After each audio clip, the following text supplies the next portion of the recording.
जो है सबसे पहले हम टेस्ट पर डिस्कस करेंगे। तो सबसे पहले कुछ क्वेश्चंस मैं अपनी तरफ से डिस्कस कर रहा हूँ जो मुझे लगते हैं कि डिफरेंट है। उसके बाद फिर भी कोई कोई आपकी क्वेरी होगी किसी पर्टिकुलर क्वेश्चन के लिए आप पूछ सकते हो। तो सबसे पहले जो टेस्ट में क्वेश्चन नंबर 7 था उसकी बात कर रहे हैं। तो ये आपको क्वेश्चन दिख रहा है और इसमें से कुछ लोगों ने शायद इसका आंसर सही कर दिया होगा और कुछ से शायद नहीं हो पाया होगा। तो इसे कैसे करना है, तो यहाँ पे देखो आपके पास 3 रिएक्शन है। तो यहाँ पे करना ऐसे होता है कि आपको ये देखना होता है कि जो कंडीशन है क्यू वैल्यू के लिए, जो कंडीशन है वो फुलफिल हो रही है कि नहीं हो रही है। तो अगर हम मासेस की बात करें तो जो फर्स्ट आपकी रिएक्शन है, let's say this is reaction number first, this is reaction number second और this is reaction number third. तो थर्ड वाले का आपको क्यों चाहिए? थर्ड वाले में कंडीशन सेटिस्फाइड नहीं है क्योंकि थर्ड वाले में number of neutrons, protons and electrons are not equal on for products and reactants. लेकिन हमें पता है कि जो मास वाला फॉर्मूला है वो न्यूक्लियर मास के लिए ऑलवेज वैलिड है। और अगर न्यूक्लियर मास के लिए ऑलवेज वैलिड है तो हम इनको सबको न्यूक्लियर मास के टर्म्स में पहले स्टार्ट करते हैं। तो अगर इसे न्यूक्लियर मास में स्टार्ट करेंगे तो जो 1H1 है इसको भी हम प्रोटॉन मान लेंगे। अगर एटॉमिक मास में करना चाहो थर्ड वाले को एटॉमिक मास वाला फॉर्मूला यूज कर सकते हो, उसमें आप H लिखोगे। तो अब इसे करना क्या है कि जो थर्ड वाली रिएक्शन है इसको बनाना है आपको, और जो एक्स्ट्रा होगा उसे हम क्यों कहते हैं। तो अब इसमें क्या करेंगे, जो आपकी फर्स्ट रिएक्शन है फ्रॉम फर्स्ट, वहां से 1H3 की वैल्यू निकाली आपने जो कि आपकी क्वेश्चन नंबर थर्ड में है। तो 1H3 की वैल्यू निकाली आपने क्वेश्चन नंबर फर्स्ट से, वो हो गई आपकी 1H2 प्लस 1H2, उसके बाद माइनस प्रोटॉन, अगर H को हमने P लिख लिया सबको न्यूक्लियर मास मानते हुए, फिर माइनस 4.031। ठीक है, अब इसमें क्या करेंगे, जो 1H1 और 1H1 है इसकी वैल्यू इक्वेशन नंबर सेकंड से रख दो। ठीक है, तो इसकी वैल्यू रखेंगे फ्रॉम सेकंड, और फ्रॉम सेकंड आपको दिख रही है वैल्यू कितनी है, सेकंड से वैल्यू आपको दिख रही है ये वैल्यू है इसकी। तो अब आपका इक्वेशन हो गई 1H3 is equal to 2He3 plus neutron plus 3.265। ये तो हो गया 1H1 1H2 प्लस 1H2 की वैल्यू। उसके बाद माइनस प्रोटॉन, प्रोटॉन को आप 1P भी कह सकते हो, और फिर माइनस 4.031। अब आप यहाँ पे क्या करो, आपको इक्वेशन नंबर थर्ड बनानी है। अगर इसको इक्वेशन नंबर थर्ड बनाना है तो आपको 1H3 और 2He3 तो मिल गया है। इसके अंदर बीटा पार्टिकल को इन्वॉल्व करना हो तो बीटा पार्टिकल को इन्वॉल्व कर लो। बीटा हमने ऐड कर दिया, हमने एंटी न्यूट्रिनो ऐड कर दिया। तो अगर इनको ऐड किया है तो इनको सब्ट्रैक्ट भी कर दो। ठीक है, तो आपने उसने वही सब्ट्रैक्ट कर दिया जो आपने ऐड किया। तो अल्टीमेटली ये इक्वेशन नंबर 3 बन गई। इसके अलावा जो भी यहाँ पे एक्स्ट्रा आएगा that will be equal to Q, उसके इक्विवेलेंट एनर्जी होगी वो क्यू की होगी। तो यहाँ पे हो गया minus beta minus anti neutrino. अब हमारे पास यहाँ पे एक्स्ट्रा है neutron plus 3.265 minus 1P1 and minus 4.031। अब आपको मास किसका दे रखा है, न्यूट्रॉन का और हाइड्रोजन एटम का, प्रोटॉन का मास नहीं है। तो हम क्या करें, बीटा पार्टिकल को और प्रोटॉन को अगर हम एक साथ लिखें माइनस बीटा माइनस प्रोटॉन, तो इसको हम बीटा का मतलब इलेक्ट्रॉन, तो हम इलेक्ट्रॉन और बीटा पार्टिकल को अगर माइनस कॉमन लेते हैं तो ये ऐड हो जाएंगे, तो ये हो गया ऐड। तो इसको हम एक साथ कह दें हाइड्रोजन एटम। तो आपके पास रिएक्शन हो गई 2He3 plus beta minus plus anti neutrino, और इसको आपने लिख दिया। और जो न्यूट्रिनो है, जो एक्स्ट्रा आपका न्यूट्रिनो है, इसका मास तो जीरो होता है, तो उसका एक तरह से इक्विवेलेंट एनर्जी भी जीरो हो जाएगी। तो अब आपके पास बचा plus neutron plus 3.265 minus 1H1 फिर माइनस 4.031। अल्टीमेटली क्यू वैल्यू हो गई ये। तो क्यू वैल्यू हो गया आपका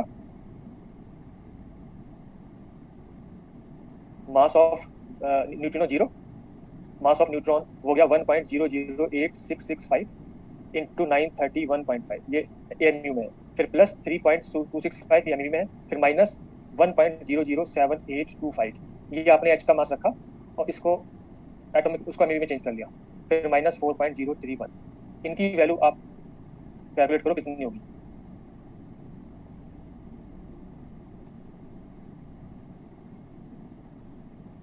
तो ये अल्टीमेटली निकल के आएगी 0.01646 एमयू। तो इसका आंसर आपका सी हो जाएगा। ठीक है, तो ये हो गया क्वेश्चन नंबर 7। नेक्स्ट क्वेश्चन में चले। आपको क्वेश्चन नंबर थर्ड बनानी है, उसमें जो भी एक्स्ट्रा हुआ है उसे हमें क्यों कह देना है, और जो गिवन मासेस हैं उनको आपने पुट कर दिया उसकी वैल्यू। अब हम नेक्स्ट क्वेश्चन में चल रहे हैं। नेक्स्ट आपका क्वेश्चन नंबर 9। क्वेश्चन नंबर 9 में ये स्टेट्स दे रखी हैं और ए के लिए, और हमें हमसे गामा रे रेडिएशन ट्रांजिशन में टाइप्स ऑफ रेडिएशन पूछा है। तो अगर G7/2 और P हाफ की बात करें तो इसके G के लिए L की वैल्यू होती है SPDFG, यानी कि 4। तो इससे जो पैरिटी आ जाएगी वो -1 की पावर 4 इवन आ जाएगी। ठीक है, तो इसका मतलब ये ट्रांजिशन है 7/2 प्लस से हाफ माइनस, क्योंकि पी के लिए 1 होती है वैल्यू एल की, तो -1 की पावर 1 -1 हो गई, तो अल्टीमेटली 7/2 प्लस से हाफ माइनस। इसके लिए पॉसिबल, अब यहाँ पे आप क्या निकालोगे 7/2 और हाफ से, तो सबसे पहले फर्स्ट आपका है 7/2 प्लस से हाफ। यहाँ पे एल की वैल्यू आ गई, दोनों जो जे है उनका वेक्टर एडिशन, तो यहाँ पे हो जाएगा 7/2 minus half to 7/2 plus half. ये वैल्यूज आ रही है आपकी 3 और 4, और यहाँ पे चेंज इन पैरिटी है यस। तो इसके हिसाब से आपको आंसर मिल जाएगा E4 M4। हमने क्या कहा था E1 M1, यस से स्टार्ट किया था, यस नो नो यस, फिर हमने कहा था E2 M2। कहने का मतलब ये है अगर आपका यस होता है, तो फिर ऑड एल के लिए इलेक्ट्रिक आएगा, और अगर यस होता है तो इवन एल के लिए मैग्नेटिक आएगा। ठीक है, तो ये हो जाएगा, यहाँ पे गलती से E3 लिखा जाएगा, E4 नहीं E3, ये होगा E3 M4। ठीक है, तो E3 M4 इसका आंसर आ गया। सेकंड वाला आपका है H, तो G के बाद H आएगा, L की वैल्यू 5 होती है, तो ये होगी 11/5, 11/2 माइनस से लेके हाफ माइनस। यहाँ पे L की वैल्यू हो जाएगी 11/2 माइनस हाफ से लेके 11/2 plus half 5 6, and change in parity is no. तो जो 5 है अगर नो है और ऑड है, तो उसके लिए मैग्नेटिक आएगा M5, और अगर नो है और इवन है तो E6। तो इससे जो पॉसिबल आंसर होगा वो डी हो जाएगा, E3 M4 and M5 E6। अब हम नेक्स्ट क्वेश्चन में चलते हैं। ये आपका, ये जो हम बात कर रहे हैं, ये टेस्ट की बात कर रहे हैं, जो भी टेस्ट हुआ था उस टेस्ट में ये क्वेश्चन नंबर 9 है, यानी कि हम टेस्ट डिस्कशन कर रहे हैं। तो अभी भी मैं कह रहा हूँ कि जिन्हें जो भी डाउट हो, जिस भी क्वेश्चन में आप पूछ सकते हो। कुछ क्वेश्चन 3-4 मैं करा रहा हूँ, मेरे हिसाब से जो मुझे लगते हैं अलग हैं, और उनके अलावा जो भी और सब तो आसानी थे, फिर भी कोई डाउट हो तो आप उससे पूछ सकते हो। अब जो नेक्स्ट क्वेश्चन है वो है क्वेश्चन नंबर 10 आपके टेस्ट का। यहाँ पे एक फिगर दे रखी है और यहाँ पे अल्फा टी के हैं, तो Pu238 जिसका स्पिन पैरिटी 0+ है, वहां से पॉसिबल अल्फा जो पार्टिकल्स हैं वो डीके होते हैं into various states of uranium 238, alpha 1, alpha 2, alpha 3, alpha 4, alpha 5 and so on. और जिन भी स्टेट्स में डीके होते हैं उनकी स्पिन पैरिटी दे रखी है, जहाँ पे PQRV जो पैरिटी है वो 413 की है। अब यहाँ पे स्टेटमेंट्स दे रखे हैं और हमसे कहा है कि कौन सा स्टेटमेंट में से करेक्ट है। तो पहले स्टेटमेंट के लिए कहा है for alpha 1 and alpha 2 to be possible orbital angular momentum of alpha particles are 0 and 2 respectively. तो अल्फा 1 आपको कहाँ से कहाँ पे हो रहा है, अल्फा 1 जो हो रहा है, अगर हम अल्फा 1 की बात करें तो वो हो रहा है 0+ से 0+। उसके लिए एल की वैल्यू आएगी 0+ 0 से लेकर 0-0 तक, या 0-0 के मॉड से 0+0, यानी कि एल की वैल्यू 0 होगी। उसके बाद अल्फा 2 आपका आ रहा है 0+ से 2+ तक, तो यहाँ से एल की वैल्यू जाएगी 2-0 से लेकर 2+0, 2 आ गई, तो 0 एंड 2 रेस्पेक्टिवली सही, ये स्टेटमेंट सही है। उसके बाद क्यू वाला स्टेटमेंट जो है वो है for alpha 3 to be possible orbital angular momentum for alpha particle is 4 and parity P is even. तो यहाँ पे आप अल्फा 3 की अगर बात करें तो अल्फा 3 के लिए हमें दे रखा है 0+ से 4p, तो यहाँ से एल की वैल्यू तो आ गई 4, 4-0 से लेकर 4+0 यानी कि 4, तो 4 तो सही है। अब अगर हम पैरिटी की बात करें कि पैरिटी 4 करस्पॉन्डिंग क्या होगी, तो उसको हम कैसे करेंगे, तो हम कंजर्वेशन ऑफ पैरिटी हम करते हैं कि पैरिटी ऑफ Pu इंटू -1 की power L of the reactance, जो कि इस केस में 0 है, L ऑफ रिएक्टेंस, क्योंकि यहाँ पे डी के रिएक्शन। उसके बाद हो जाएगा पैरिटी ऑफ यूरेनियम स्टार कह सकते हो, एक्साइटेड स्टेट है, into parity of alpha particle जो कि इवन है, इंटू -1 की power L of the product. अब अगर हम इसको देखें तो इससे कैलकुलेशन करें तो क्या आएगा, तो यहाँ पे हो जाएगा parity of plutonium is equal to, क्योंकि LR की वैल्यू प्लस LR की वैल्यू 0 है, तो -1 की पावर 0 बन जाएगी। ये हो जाएगा parity of uranium star into -1 की power L of the products. और L ऑफ दी प्रोडक्ट का मतलब यहाँ पे क्या है 4, हमने 4 निकाला। तो Pu की वैल्यू कितनी आ गई, ये एक्चुअली 0+ है इसका, और इसकी वैल्यू दे रखी है 4p, तो यहाँ से पैरिटी इसकी तो आ गई +1, इसकी पैरिटी हमें निकालनी है, एक्चुअली इसकी पैरिटी निकालनी है, तो जो p की वैल्यू वो निकालनी है, और -1 की पावर 4, तो -1 की पावर 4 इसको बनाता है -1, यानी कि -Pu स्टार हो गया ये। तो Pu स्टार क्या होगा, अगर हमें दोनों तरफ +1 करना है तो Pu star should be equal to -1, odd parity होनी चाहिए, तभी तो माइनस इंटू माइनस प्लस आएगा। और यहाँ पे आपका लिखा हुआ है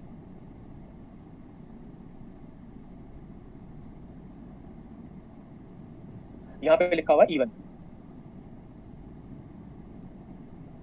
-1 की पावर 4 तो प्लस होती है, मैं ये सोच रहा हूँ कि -1 की पावर 4 होती है, वो प्लस होती है, प्लस लिखा होना चाहिए था, तो ये हो जाएगी प्लस। ठीक है, वो गलती से माइनस लिखा गया, ये हो जाएगा आपका इवन। -1 की पावर जो 4 है वो प्लस होना चाहिए, तो मैंने माइनस लिख दिया, तो ये हो जाएगा इवन, तो दिस वुड बी इवन, तो ये इवन आपका करेक्ट है। तो स्टेटमेंट नंबर क्यू भी करेक्ट हो गया। उसके बाद स्टेटमेंट नंबर आर है अल्फा 4 के लिए, जहाँ पे एंगुलर मोमेंटम 1 हो और क्यू की वैल्यू इवन। तो अल्फा 4 क्या है आपका, अल्फा 4 अगर हम देखें तो अल्फा 4 है आपका 0+ से लेके 1 क्यू, यहाँ पे एल की वैल्यू तो आ गई आपकी 1, तो ये तो सही है। 1 कैसे आई, 1 माइनस जीरो से लेके 1 प्लस जीरो। अब अगर हम पैरिटी की बात करें तो यहाँ हो जाएगा parity of P U should be equal to parity of U star into -1 की पावर एल, जो कि यहाँ पे है 1। अब यहाँ पे इसकी वैल्यू आपको पता है इवन पैरिटी है, इसको आपको निकालना है और यहाँ पे वैल्यू जाएगी माइनस। अब की बार यहाँ माइनस है तो यहाँ माइनस आएगा, इसका मतलब अब की बार जो पैरिटी आएगी पी यू स्टार की वो ऑड आएगी, -1 आएगी ऑड, जबकि यहाँ पे लिखा हुआ है इवन, इसीलिए ये गलत है। क्योंकि हम पहले भी कह चुके हैं, जब आप रिवाइज करोगे, एक बार रिवाइज करना इसके सिलेक्शन रूल्स को, हम कह चुके हैं कि अगर आपका एल ऑड है, अगर आपका एल ऑड है तो पैरिटीज जो है वो अपोजिट होनी चाहिए, क्योंकि ऑड यानी कि पेरेंट और डॉटर न्यूक्लियाई की अपोजिट होनी चाहिए, तो यहाँ पे ऑड आएगा, इसीलिए आर गलत है। अगर हम अल्फा 5 की बात करें, अल्फा 5 के लिए 0 प्लस से लेकर 3R, यहाँ भी अगर एल ठीक है, एल ऑड कैसे आएगा, एल की वैल्यू आपकी 3 आ जाएगी। अगर एल ऑड है तो पैरिटी ऑफ पी यू अगर प्लस है तो पैरिटी ऑफ द डॉटर है वो आपका माइनस आना चाहिए, क्योंकि अगर एल ऑड है तो यहाँ पे ऑड आपका सही लिखा हुआ है, तो एस करेक्ट है। तो इसका आंसर हो गया पी क्यू एन एस, यानी कि ए ऑप्शन इसका ऑप्शन हो जाएगा। ठीक है, यहाँ पे ये आकांक्षा वीडियो आप ऑफ कर दो, ठीक है। तो अगर ये हो गया तो आगे बढ़े। ये आपको तभी समझ में आएगा जब आपने सिलेक्शन रूल्स का रिवीजन किया होगा, ठीक है, पैरिटी कंजर्वेशन और एंग्लो इंटरप्रिटेशन। तो यहाँ पे आपका आर वाला ऑप्शन इसलिए गलत है कि अगर एल की वैल्यू 1 आती है तो क्यू, तो जो पेरेंट न्यूक्लियाई और डॉटर न्यूक्लियाई उनका जो पैरिटीज होगी वो अपोजिट होगी। तो यहाँ पे अगर पेरेंट की प्लस लिखी हुई है तो जो डॉटर है उसका ऑड होनी चाहिए, जो कि यहाँ पे इवन लिखा है। अब हम नेक्स्ट क्वेश्चन पे करते हैं। नेक्स्ट है आपका, आप सब लोग ध्यान से सुनिए, जिनकी भी वीडियो ऑन है वो ऑफ कर लें, ठीक है। अब नेक्स्ट क्वेश्चन है आपका क्वेश्चन नंबर 13। ये आपका फर्स्ट फॉरबिडन के लिए है। तो फर्स्ट फॉरबिडन आप तभी कर पाओगे जब आप के आर और आर वी के लिए स्पिन पैरिटी निकालोगे। तो अगर हम के आर की बात करें तो के आर में एन की वैल्यू 49 है। अगर एन की वैल्यू 49 है तो हमें पता है 1G 9/2 को अगर फुल्ली फिल कर दे तो 50 मैजिक नंबर होता है। तो 9 के लिए 10 की जगह 9 कर देंगे, एक कम। तो यहाँ से जेपी की वैल्यू हो जाएगी 9/2 प्लस। अगर हम आरबी की बात करें तो आरबी में जो है जेड की वैल्यू 37 है। 37 के लिए हमने कहा था कि 1F 7/2 फुल्ली फिल कर दोगे तो यहाँ 28 मैजिक नंबर होता है। तो इसको 37 बनाने के लिए अब ये अल्टरनेट है, तो एफ के बाद पी आएगा, 2P 3/2 4 32 हो गया। फिर आएगा 1F 5/2, 32 के बाद 5, तो ये हो जाएगा 5/2 माइनस, ठीक है। तो 5/2 आना चाहिए यहाँ पे। तो अब अल्टीमेटली आपके पास है 9/2 प्लस से 5/2 माइनस। यहाँ से अगर आप डेल्टा जे देखोगे तो वो आ जाएगा +-2। इसमें सिंपल डिफरेंस करते हैं, इसमें कंट्राडिक्शन नहीं करते हैं। तो प्लस माइनस ये हो गया और पैरिटी चेंज हो गया आपका, यस। तो फर्स्ट फॉरबिडन में ये फर्मी या गैमा टेलर में कौन सा आएगा, तो यहाँ पे जाएगा आपका, आपने इसको यहाँ से बताया, हाँ, तो गैमा टेलर आ जाएगा। तो ये हो जाएगा Gamow Teller only. First forbidden by Gamow Teller selection rule, Fermi से नहीं होगा। तो 13 का आंसर सी हो गया, by Gamow Teller and not by Fermi selection. ठीक है, तो ये मैंने 3-4 क्वेश्चन करा दिया आपको। अब आप में से कोई बताए कि कोई क्वेश्चन आपको कराना हो तो, क्योंकि बाकी क्वेश्चंस तो ज्यादा कठिन थे नहीं मुझे लगता है। आपको कोई करवाना हो तो मुझे बताओ। अब जो है ये बैक स्लाइड ये है।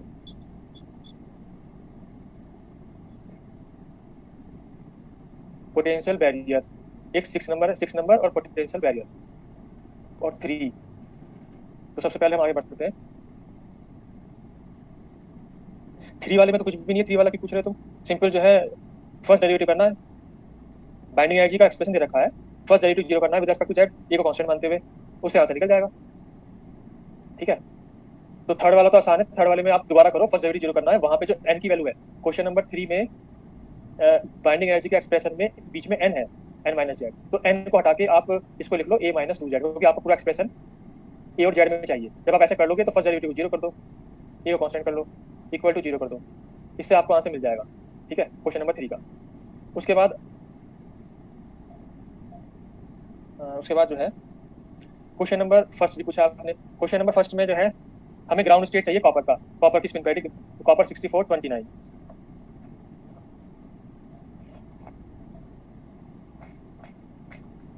तो यहाँ पे जेड की वैल्यू कितनी है 29, एन की वैल्यू कितनी है 35। ये ऑड और न्यूक्लियाई है। अभी अभी अभी करते हैं और को। तो ये ऑड आउट निकले क्वेश्चन नंबर फर्स्ट में, कॉपर का ग्राउंड स्टेट स्पिन पेरियड निकालनी है।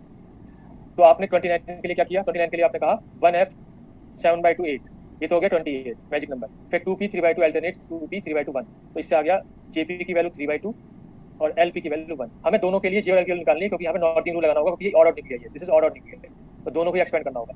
35 के लिए भी हम 1f 7/2 8, 2p 3/2 4, 1f 5/2 3, तो यहाँ से जे एन की वैल्यू आ गई 5/2 और एल एन की वैल्यू आ गई 3। चारों को ऐड कर दो नॉर्डिंग रूल से, JP plus J N plus L P plus L N, ये 8 हो जाएगा, ये इवन है। अगर इवन आ गया तो जे की वैल्यू आएगी जेपी माइनस जे एन। अगर ये ऑड आता तो एडिशन हो जाता, तो ये वैल्यू आ रही है 5/2 माइनस 5/3 कम ऑड, 5/2 कम ऑड, तो ये आ गया आपका, नहीं सॉरी 3/2, 5/2 माइनस 3/2, तो ये हो गया 1। पैरिटी हो जाएगी -1 की power L N plus L P, जो की हो जाएगी -1/4, यानी कि प्लस, तो इससे आंसर जाएगा आपका 1 प्लस। कॉपर का तो हो गया 1 प्लस। उसके बाद इसी में जो है first excited state of BI 209, तो BI 209 का फर्स्ट एक्साइटेड स्टेट चाहिए। तो सबसे पहले यहाँ पे Z = 83 है, मैजिक 1H 11/2, अगर इसको फुल्ली फिल करते हो तो मैजिक नंबर 82 मिलता है। 83 के लिए यहाँ पे जो है सीक्वेंस होगा इस वाले रो में, तो ये हो जाएगा आपका 9/2 माइनस, ये तो हो गया ग्राउंड स्टेट के लिए, पर हमें चाहिए फर्स्ट एक्साइटेड स्टेट। तो फर्स्ट एक्साइटेड स्टेट का मतलब ये है कि इससे नेक्स्ट वाला, इसको यानी कि ये वाला जो आपका न्यूक्लियन है वो उससे नेक्स्ट वाले में आएगा। तो नेक्स्ट कौन सा है, नेक्स्ट है आपका 2f 7/2, तो ये आपका यहाँ पे आ जाएगा, तो ये हो जाएगा आपका 7/2 minus for first excited state, तो आपका आंसर आ जाएगा C। ठीक है, ये क्वेश्चन नंबर 1। उसके बाद डिस्टेंस ऑफ क्लोजेस्ट अप्रोच, तो डिस्टेंस ऑफ क्लोजेस्ट अप्रोच में तो क्वेश्चन नंबर 2 में जो आपका क्यू स्टेटमेंट है, मैं केवल क्यू स्टेटमेंट कर रहा हूँ, डिस्टेंस ऑफ क्लोजेस्ट अप्रोच, यहाँ पे आपने अल्फा पार्टिकल इंसिडेंट किया जिसकी काइनेटिक एनर्जी है 8.9, और जो लेड है, अच्छा इन्होंने, हाँ, और जो लेड है उसके लिए distance of closest approach D दे रखा है 21.5। हमें ये देखना है कि ये स्टेटमेंट सही है या गलत। इससे दूसरा करना है, इससे दूसरा कौन सा, एक minute, distance of closest approach का,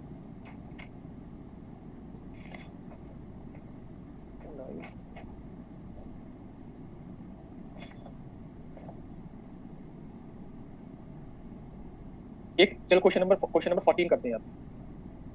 अच्छा यही वाला, तो चलो ठीक है, कल ये कर लेते हैं। तो क्वेश्चन नंबर 2 से पहले पूरा कर लेते हैं। तो अब इसमें अगर हमें डिस्टेंस ऑफ क्लोजेस्ट अप्रोच चाहिए तो डी की वैल्यू क्या होती है, डी की वैल्यू आती है 1/4πε0 2e इंटू जेड, यहाँ पे 82 है, अपॉन के अल्फा। अब यहाँ वैल्यू रख दो 1.44 MeV फर्मी, ये हो गया, इंटू 2 इंटू 82, के अल्फा की वैल्यू है 8.9। इसको सॉल्व करोगे तो वैल्यू आ रही है 26.53, ये आएगी। इसका मतलब जो आपको दे रखा है वो गलत है, इसका मतलब ये इनकरेक्ट स्टेटमेंट है। तो आपका क्यू वाला स्टेटमेंट इनकरेक्ट हो गया, जबकि पी वाला इसके साथ वाला आपका करेक्ट है, तो ये इनकरेक्ट स्टेटमेंट है। इसके साथ जो पी वाला स्टेटमेंट है वो करेक्ट है, तो इसका आंसर हो गया पी ओनली, ये आंसर हो गया पी ओनली। ये हो गया क्वेश्चन नंबर 2। अब हम करेंगे क्वेश्चन नंबर 14 कर लेते हैं पहले। क्वेश्चन नंबर 14, क्वेश्चन नंबर 14 में polonium emits an alpha particle of 8.766 MeV kinetic energy. तो यहाँ पे अल्फा डी के हो रहा है, जो पोलोनियम है उसके न्यूक्लियाई से जो अल्फा पार्टिकल एमिट हो रहा है उसकी काइनेटिक एनर्जी हो गई 8.766 MeV। आपसे पूछा है डिसइंटीग्रेशन एनर्जी, डिसइंटीग्रेशन एनर्जी का मतलब क्यू वैल्यू, और साथ में पूछा है बैरियर हाइट। तो इसको कैसे निकालेंगे,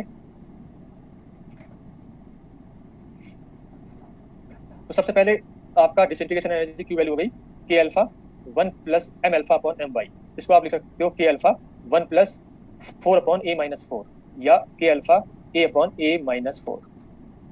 तो ये हो जाएगा 8.776 दे रखा है, 212 अपॉन 208, इसकी वैल्यू हो जाएगी 8.945 MeV।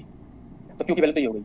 अब अगर बात करें हम बैरियर हाइट की, तो बैरियर हाइट का मतलब यह है कि जब आपका अल्फा डी के हो रहा है यहाँ पे पेरेंट न्यूक्लियस से, तो ये जस्ट टच करेगा, जब ये जस्ट टच करेगा तब मैक्सिमम हाइट आएगी आपकी, ठीक है। तो जब आपका डिस्टेंस r इन दोनों रेडियस के का एडिशन के बराबर होगी तब आपको वैल्यू चाहिए। तो पोटेंशियल बैरियर के लिए सबसे पहले आप r निकालो, r की वैल्यू आएगी r अल्फा, ठीक है, r alpha plus r of daughter nuclear, यहाँ हो गया 1.4 वैल्यू दे रखी है आपको r नॉट की, ये हो जाएगा 4 की पावर 1/3 प्लस 208।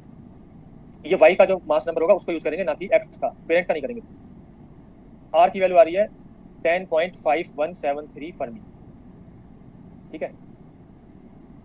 अब यहाँ से पोटेंशियल बैरियर की जो मैक्सिमम हाइट है उसको और कम करना है, तो वो हो जाएगा 1/4 pi epsilon not 2e into 80e, यानी कि जो डॉटर न्यूक्लियर है उसका चार्ज अपॉन r, तो ये हो जाएगा 1.44 MeV Fermi into 2 into 80 upon r, जो हमने अभी निकाला है 5.73, तो ये वैल्यू जाएगी 21.906 या आप कह सकते हो 22 के आसपास। तो इससे आंसर ये हो जाएगा। ये हो गया क्वेश्चन नंबर 14।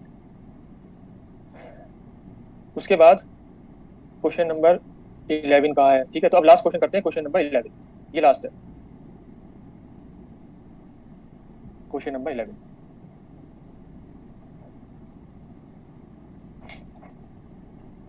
क्वेश्चन नंबर 11 में है द बीटा डी के रिएक्शन, आपका बीटा प्लस डी के रिएक्शन है,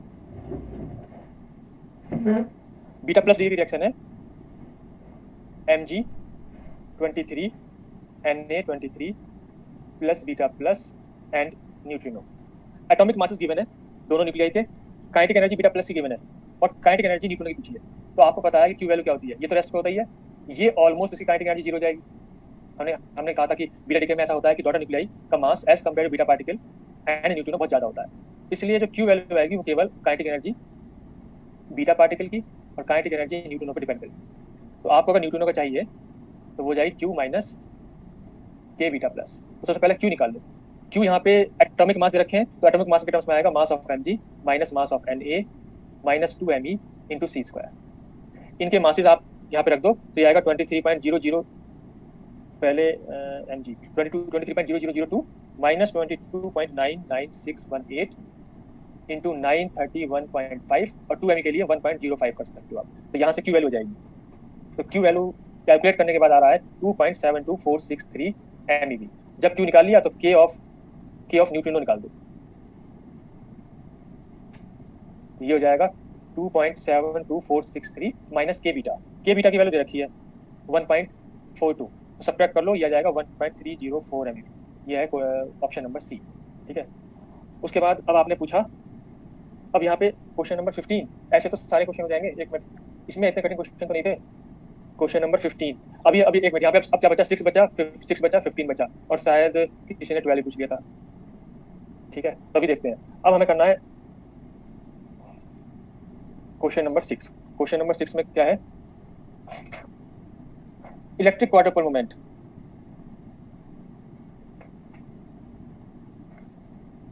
तो आपको चाहिए क्वाड्रुपल मोमेंट ऑफ CR 5124।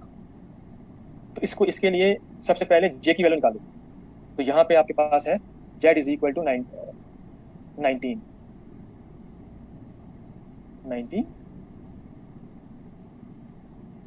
नहीं सॉरी, ये मैंने दूसरा क्वेश्चन देख लिया, एक मिनट, ये मैंने 5th वाला देख लिया, KR वाला, एक मिनट, क्योंकि यहाँ 24 देखा 19 नहीं हो सकता, यानी कि ये है क्वेश्चन नंबर 6 में, ये यहाँ पे जाएगा n, तो n की वैल्यू होगी 27।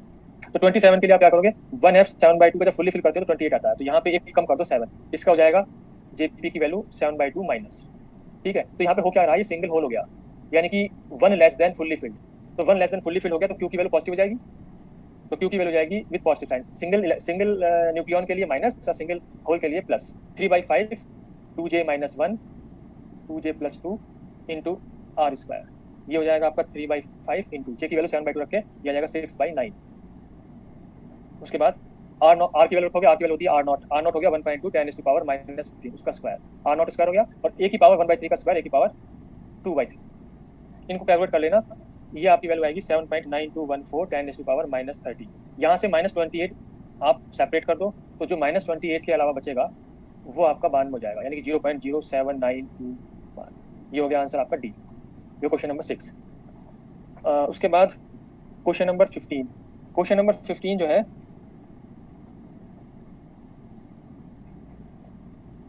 ये है, इसमें यहाँ पे रिएक्शन दे रखी है, pi minus plus proton lambda naught plus sigma not.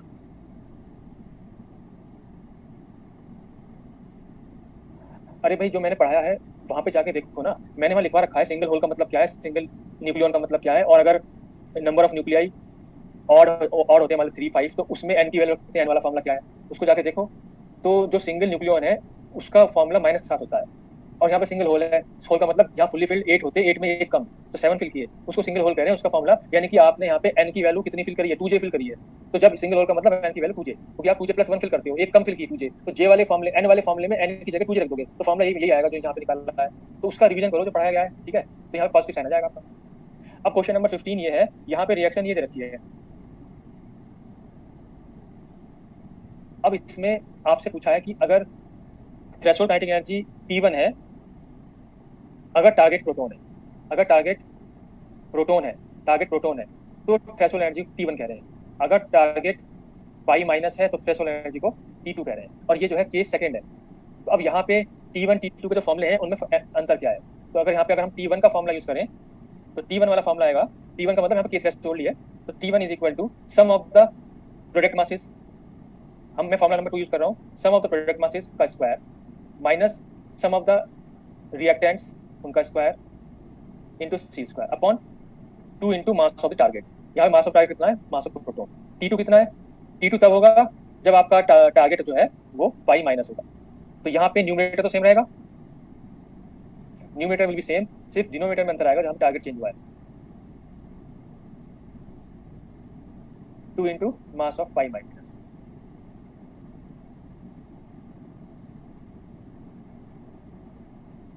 ठीक है, तो अब इसको जब आप डिवाइड करोगे T1 अपॉन T2, तो आपका न्यूमरेटर कैंसिल हो जाएगा, तो बचेगा क्या, यहाँ बचेगा M pi minus upon M P, ये बचेगा। अब इनकी जो वैल्यूज हैं वो दे रखी है, ठीक। तो क्वेश्चन नंबर 15 में पाई की वैल्यू दे रखी है 140, और प्रोटॉन की दे रखी है 938। इसको आप जो है सॉल्व कर लो, तो आंसर जाएगा 0.149, जिसको 0.15 लिख सकते हैं, तो इसका आंसर डी हो गया।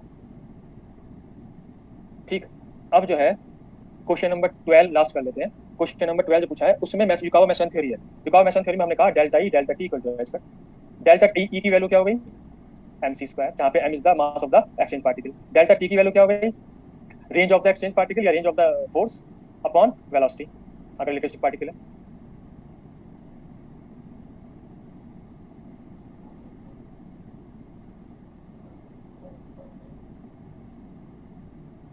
तो अब जो है क्वेश्चन नंबर 12 आते हैं वापस। तो यहाँ पे अब क्या करोगे आप, इनकी वैल्यू रख दो इक्वल टू एक्स। निकालना क्या है आपको, यहाँ पे आपको निकालना है कि अगर रेस्ट मास एक्सचेंज न्यूक्लियन का, एक्सचेंज पार्टिकल का पाई 260 MeV है, तो हमें रेंज निकालनी है। तो रेंज आ जाएगी आपकी h cut c upon mc square. यहाँ पे h कट c की वैल्यू रख दो, तो h कट c की वैल्यू मैंने आपको याद कर रखी है 197.3 MeV फर्मी। उसके बाद हमसे कहा है 260 times the mass of electron, 260 times mass of electron, mass of electron होता है 0.51 MeV बाई c स्क्वायर। ठीक है, तो ये अभी हमने m की वैल्यू लिखी है 260 टाइम्स मास ऑफ इलेक्ट्रॉन, ये दे रखी है हमें क्वेश्चन में। इसमें सी स्क्वायर का मल्टीप्लाई कर दो, ठीक है। तो अल्टीमेटली इससे जो आंसर आएगा वो फर्मी में आएगा, और ये हो जाएगा 1.48 फर्मी। तो ऑप्शन नंबर बी हो जाएगा, ठीक है। तो ये हो गया आपका टेस्ट डिस्कशन। अब जो क्वेश्चन बच रहे हैं वो आप अपने आप करके देखना। अब हम वापस एलिमेंट्री पार्टिकल्स में जो है जहाँ पे हमने क्वेश्चन छोड़े थे वहाँ पे आते हैं। यहाँ पे हमें m की वैल्यू रखी है 260 टाइम्स मास ऑफ इलेक्ट्रॉन। तो यहाँ पे मास ऑफ इलेक्ट्रॉन को हमने 0.51 MeV by c square MeV में रखा, ठीक है। आपको केजी में भी याद है, पर हमें MeV में चाहिए क्योंकि न्यूमरेटर भी MeV में है। तो अब हम नेक्स्ट स्लाइड पे चल रहे हैं। ये मैंने आपसे कहा था, मतलब पीडीएफ में लिख दिया था, क्लास में तो ये नहीं लिखा था कि ये वाले क्वेश्चन सॉल्व करके आना है, ठीक है। तो आप में से हो सकता है कुछ लोगों ने ये ट्राई किए हो, अगर पीडीएफ अपलोड हो गई और देखे हो, नहीं तो इसमें से कुछ क्वेश्चन यहाँ पे आप करते हैं, जो इसमें से कुछ सर्किट क्वेश्चन करते हैं, ठीक है। तो अब हमें करना है आपकी बुकलेट में पेज नंबर 42 क्वेश्चन नंबर 30।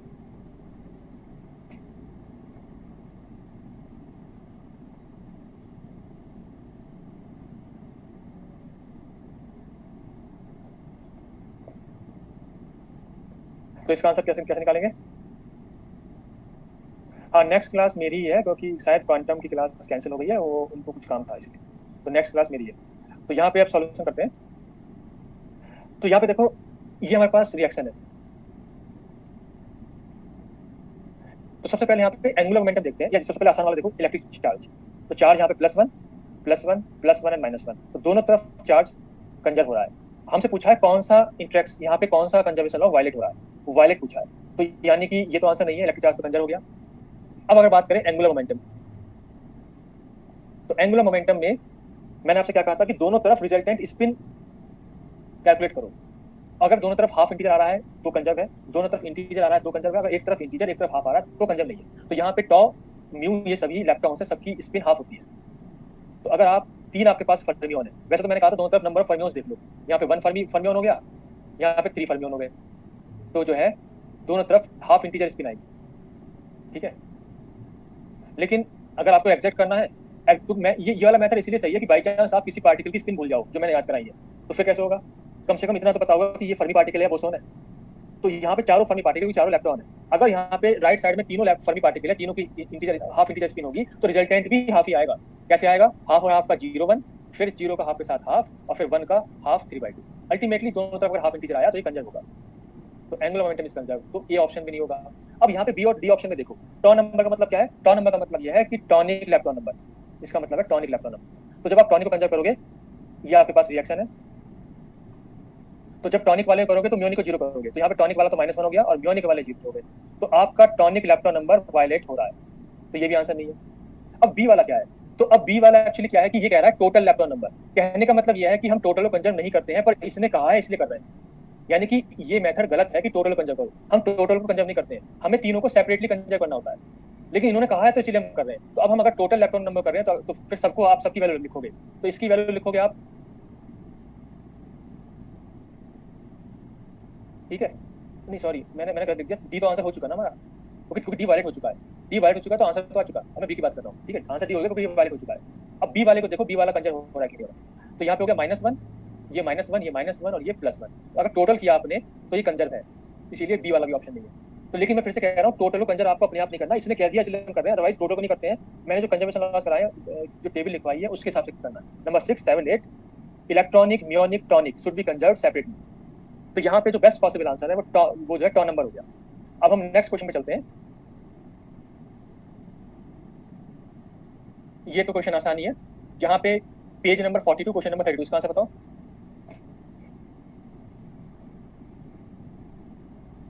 हमारा ये है इलेक्ट्रॉन कैप्चर। इलेक्ट्रॉन कैप्चर है तो अगर इलेक्ट्रॉन नंबर कंजर्व करोगे तो यहाँ 0, यहाँ 1, यहाँ 0, दिस शुड बी 1। तो इलेक्ट्रॉन नंबर 1 होना चाहिए, इलेक्ट्रॉनिक इलेक्ट्रॉन नंबर 1 होना चाहिए, ठीक है। बाकी यहाँ पे चार्ज, अब यहाँ पे चार्ज और देख लो, चार्ज क्या होगा, 6 + 0, यहाँ पे 7 + q, what should be the value of q, q should be -1। तो एक ऐसा पार्टिकल जिसका चार्ज -1 हो और इलेक्ट्रॉन नंबर +1 हो और इलेक्ट्रॉनिक वाला हो, म्योनिक और टॉनिक वाला नहीं हो सकता, म्योनिक तो हो नहीं सकता क्योंकि लेफ्ट साइड में अगर इलेक्ट्रॉनिक है तो राइट साइड में इलेक्ट्रॉनिक होगा, ठीक है। तो अल्टीमेटली इसका आंसर हो गया इलेक्ट्रॉन, ठीक है, ये हो गया। इनको बहुत जल्दीबाजी में गलत करने की जरूरत नहीं, यहाँ पे काफी सारे जो भी तुमने लिखा है, शायद 2 स्टूडेंट यहाँ पे बी ऑप्शन लिख दिया है, तो जल्दीबाजी में गलत ना करें, ये बहुत आसान क्वेश्चन है, इसको पूरा इंडिया सही करके आएगा, और अगर आपने इसको भी गलत कर दिया तो फिर आपके चांसेस कम है सिलेक्शन के, क्योंकि इससे आसान क्वेश्चन आ नहीं सकता एग्जाम में, और वो भी गलत कर दिया तो फिर कैसे होगा। तो ये करना है, तो चार्ज आपका -1 होना चाहिए और इलेक्ट्रॉन नंबर +1 हो, तो ये इलेक्ट्रॉन हो गया। अब हम आगे चलते हैं। ऐसे ही क्वेश्चन यहाँ पे 2018 में आया, इसका आंसर बताओ, म्यू प्लस इलेक्ट्रॉन यहाँ पे x। तो सबसे पहले चार्ज देखो कि जो x पार्टिकल है उसका चार्ज कितना होगा, तो चार्ज शुड बी 0, क्योंकि ऑलरेडी कंजर्व 1 1 हो चुका है, चार्ज शुड बी 0। तो एक न्यूट्रल पार्टिकल होना चाहिए, हालांकि चारों ऑप्शन न्यूट्रल वाले हैं। उसके बाद म्योनिक इलेक्ट्रॉन नंबर, जब आप म्योनिक करोगे तो इलेक्ट्रॉनिक वाले को 0 करोगे, तो ये हो गया -1, 0 + 0, और ये हो गया आपका, तो म्योनिक इलेक्ट्रॉन नंबर शुड बी -1। उसके बाद इलेक्ट्रॉनिक इलेक्ट्रॉन नंबर जब करोगे तो म्यू वाले को 0 कर दोगे, तो इलेक्ट्रॉनिक ऑलरेडी कंजर्व है, तो ये 0 हो गया। अल्टीमेटली म्योनिक वाला आंसर होगा जिसका चार्ज 0 है और इलेक्ट्रॉन नंबर -1, तो कौन सा आंसर हो गया, डी हो गया, डी आंसर हो गया, क्योंकि एंटी इलेक्ट्रॉन होना चाहिए, तो इसका आंसर डी हो जाएगा। इनसे कंक्लूजन हो गया, आंसर शुड बी डी। अब नेक्स्ट क्वेश्चन करते हैं, page number 42 question number 37, considering baryon number and electron number conservation laws, which of the following processes is are allowed. तो इसने क्या कहा है, इसने ये नहीं कहा है कि किस इंटरेक्शन से अलाउड है कि नहीं, इसने केवल बात करी है बैरियन नंबर की और इलेक्ट्रॉन नंबर की, और अगर ये दोनों कंजर्व हो जाए तो उसको वो अलाउड कह रहा है। और अगर इनमें से एक भी वायलेट हो रहा है तो उसको वो फॉरबिडन कह रहा है या नॉट अलाउड कह रहा है। ठीक है, तो हमें केवल इन दोनों पे फोकस करना, बाकी कंजर हो रहे हैं नहीं हो रहे उससे हमें मतलब नहीं है, चाहे वो रिएक्शन फॉरबिडन भी सही, अगर ये दोनों कंजर हो रहे हैं तो उसके हिसाब से आप करना है। तो यहाँ पे फर्स्ट स्टेटमेंट जो फर्स्ट आपकी रिएक्शन है, इसमें हम सबसे पहले बैरियो नंबर देते हैं। तो बैरियो में यहाँ 1, यहाँ कितना हो गया, सभी का 0, सभी यहाँ पे पाई तो मैसॉन है और ये आपके इलेक्ट्रॉन है, बैरियन एक भी नहीं है राइट साइड में, तो ये जो है वैलिड हो गया बैरियो नंबर। अगर बैरियो नंबर ही वैलिड हो गया तो इलेक्ट्रॉन नंबर अगर हो भी रहा हो तो भी जो है नॉट अलाउड है, तो आपकी फर्स्ट इज नॉट अलाउड। ठीक है, फर्स्ट अलाउड नहीं है। अगर यहाँ पे इलेक्ट्रॉनिक इलेक्ट्रॉन नंबर कंजर्व भी हो रहा हो, ये कंजर्व हो रहा है तो, लेकिन बी क्योंकि नहीं है इसलिए नॉट अलाउड। अब दूसरी रिएक्शन आपको दे रखी है ये, यहाँ पे बैरियो नंबर, क्योंकि यहाँ पे एक ही पार्टिकल बैरियो नहीं है, इसका मतलब ये नहीं है कि बैरियो नंबर कंजर्व नहीं है। आप कह दोगे कि बैरियो नहीं है, या तो उसको स्किप कर दो या सबको 0 लिख दो, तो बैरियो नंबर इज कंजर्व। तो अगर बैरियो नहीं है तो उसका मतलब ये नहीं है कि बैरियो नंबर कंजर्व नहीं है। उसके बाद इलेक्ट्रॉन नंबर, तो इलेक्ट्रॉन के लिए आपको इलेक्ट्रॉनिक और म्यूनिक को अलग करना पड़ेगा। यहाँ पे -1 +1 इसके लिए 0, ये कंजर्व है, और म्यूनिक इलेक्ट्रॉन नंबर के लिए ये भी कंजर्व दिख रहा है आपको, यहाँ पे दोनों 0 और यहाँ पे -1 यहाँ +1। इसका मतलब आपका आंसर ये सही है, इसका मतलब आपका आंसर हो जाएगा ओनली 2। ठीक है, तो अब नेक्स्ट क्वेश्चन पे चले। ये गेट 2019 में आया। कहने का मतलब यह है क्वेश्चन सारे आसान है, प्रोवाइडेड जो ये प्रॉपर्टीज है ये आपको याद हो। अगर ये यही याद नहीं हुई अब तक तो फिर प्रॉब्लम है, इसको आप रिवाइज करो। अगर अब याद नहीं हुई तो आगे आपको टाइम मिलने वाला भी नहीं। ठीक है, मास एनर्जी कंजर्वेशन कब अप्लाई करना है, जब डीके की रिएक्शन हो और टाइप ऑफ इंटरेक्शन पूछा हो। ठीक है, तब। अब यहाँ पे आपने फर्स्ट में क्यों नहीं मास एनर्जी अप्लाई किया, क्योंकि उसमें आपसे पूछा है बैरियो नंबर इलेक्ट्रॉन नंबर, जब केवल इन दोनों की बात करिए तो हम मास एनर्जी को नहीं कर रहे हैं, अदरवाइज वो भी करते हैं फर्स्ट वाली में, क्योंकि वो डीके की रिएक्शन। यहाँ पे करने की जरूरत नहीं है क्योंकि यहाँ पे केवल बात कर रहा है बैरियो नंबर और इलेक्ट्रॉन नंबर। तो यहाँ पे जो अलाउड है वो वाला अलाउड नहीं है जो हमने पढ़ा है। ये कहना चाह रहा है कि बैरियो नंबर और इलेक्ट्रॉन नंबर कंजर्व है तो अलाउड है इसके साथ, इस क्वेश्चन के साथ। अब नेक्स्ट क्वेश्चन आपका है पेज 40 में क्वेश्चन नंबर 18। तो क्वार्क कंटेंट तो अभी हमने पढ़ा नहीं है तो उसको स्किप कर दो, इसकी यहाँ पे जरूरत नहीं है। ठीक है, क्वेश्चन यहाँ से स्टार्ट है। इन द प्रोसेस, तो आपके पास ये प्रोसेस है कंसीडरिंग स्ट्रॉन्ग इंटरेक्शंस ओनली। तो ये आपको साफ दिख रहा है कि अगर एसोसिएटेड प्रोडक्शन दिख रहा है आपको, associated production of strange particles, तो ये स्ट्रॉन्ग से आपको लग रहा है, लेकिन चेक हम कंजर्वेशन लॉ से करेंगे। तो ये कह रहा है कि अगर स्ट्रॉन्ग इंटरेक्शन को कंसीडर किया जाए तो विच of the following is true, कौन सा स्टेटमेंट ट्रू है। तो सबसे पहले हमें बात करिए, यहाँ पे जो ऑप्शन है वो आपके क्या है, एस के लिए है, I3 के लिए है, और लास्ट में बैरियन के लिए। तो इन तीनों को देख लेते हैं। ठीक है, तो सबसे पहले आप रिएक्शन लिखो पाई माइनस प्लस बी के माइनस प्लस सिग्मा प्लस। यहाँ पे स्ट्रेंजनेस देख लेते हैं, क्योंकि इन्होंने स्ट्रेंजनेस की बात करी है। स्ट्रेंजनेस इन दोनों का 0, के माइनस का -1, सिग्मा का -1, तो आपकी स्ट्रेंजनेस कंजर्व नहीं हो रही है। तो आपका तो पहला स्टेटमेंट है the process is allowed because delta S is 0, ये गलत हो गया, क्योंकि एस यहाँ पे केवल एस देखना है, ये क्वेश्चन इस तरह का है कि यहाँ पे केवल एस देखना है। ठीक है, तो आपका पहला स्टेटमेंट गलत हो गया क्योंकि एस इज नॉट कंजर्व। अगर बात करें I3 की, तो ये ट्रिपलेट है pi minus according to charge -1, ये डबलेट है अकॉर्डिंग टू चार्ज +½ ये भी डबलेट है अकॉर्डिंग टू चार्ज -½ ये ट्रिपलेट है अकॉर्डिंग टू चार्ज +½ यहाँ पे आप देख रहे हो कि लेफ्ट साइड में तो -½ है, राइट साइड में +½ है, तो delta I3 is also not equal to 0, यानी कि ये भी कंजर्व। तो आपका बी वाला स्टेटमेंट में गलत हो गया, तो process is allowed because delta I3 0। Third वाला है the process is not allowed because delta S is not equal to 0, delta I3 is not equal to, तो थर्ड वाला आपको सही हो गया, ये दोनों कंजर्व नहीं है। फोर्थ वाला क्या कहता है, the process is not allowed because baryon number is violated. Baryon number क्या वैलिड हो रहा है यहाँ पे, ये देखो 0+1 0+1, तो बैरियो नंबर तो कंजर्व हो रहा है, ये कह रहा है वैलिड हो रहा है, इसलिए डी भी गलत है, तो सी ऑप्शन सही है। उसके बाद आगे बढ़ते हैं।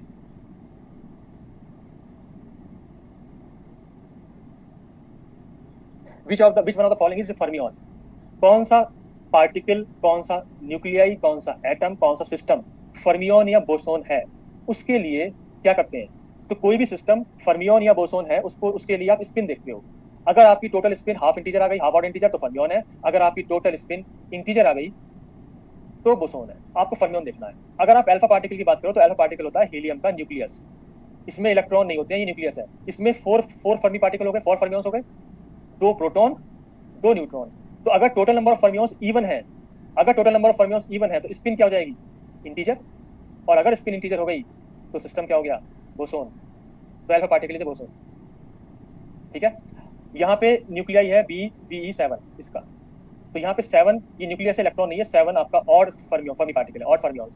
अगर ऑड फर्मियन है तो स्पिन आपकी हाफ ऑड इंटीजर हो जाएगी, और अगर ये हाफ ऑड इंटीजर हो गई तो इसका मतलब दिस सिस्टम इज फर्मियन। तो आपका आंसर बी हो गया। और मुझे लगता है क्वांटम में भी शायद आपने ये पढ़ लिया होगा। हाइड्रोजन एटम की बात करें तो हाइड्रोजन एटम में 1 प्रोटॉन है, और एटम है क्योंकि तो 1 इलेक्ट्रॉन है, तो यहाँ पे एक्चुअली 2 फर्मियंस है, इवन नंबर ऑफ फर्मियंस है।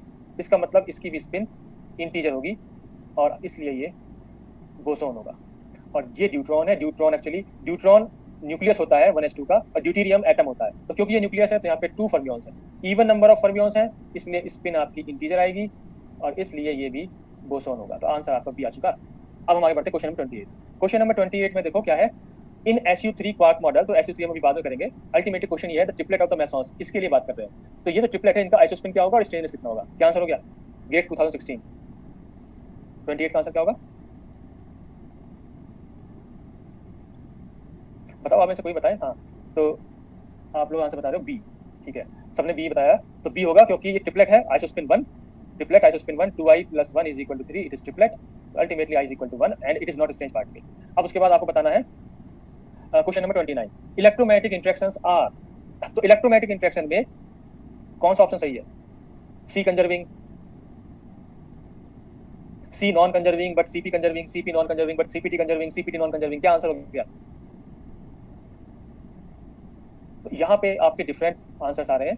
तो यहाँ पे ए ऑप्शन भी आ चुका, उसके बाद सी ऑप्शन भी है एक, उसके बाद शायद ए ऑप्शन भी है, ठीक है। तो ए और सी ऑप्शन आए फिलहाल। तो कौन सा ऑप्शन सही है? मैंने आपको क्या याद कराया था, अगर स्ट्रॉन्ग इंटरेक्शन है तो all 16 are conserving, all 16 are conserve. अगर इलेक्ट्रोमैग्नेटिक है तो except isospin all 15 are conserve. तो क्योंकि ये क्वेश्चन इलेक्ट्रोमैग्नेटिक का है तो बहुत आसान है, सभी कंजर्व होने चाहिए एक्सेप्ट आइसोस्पिन।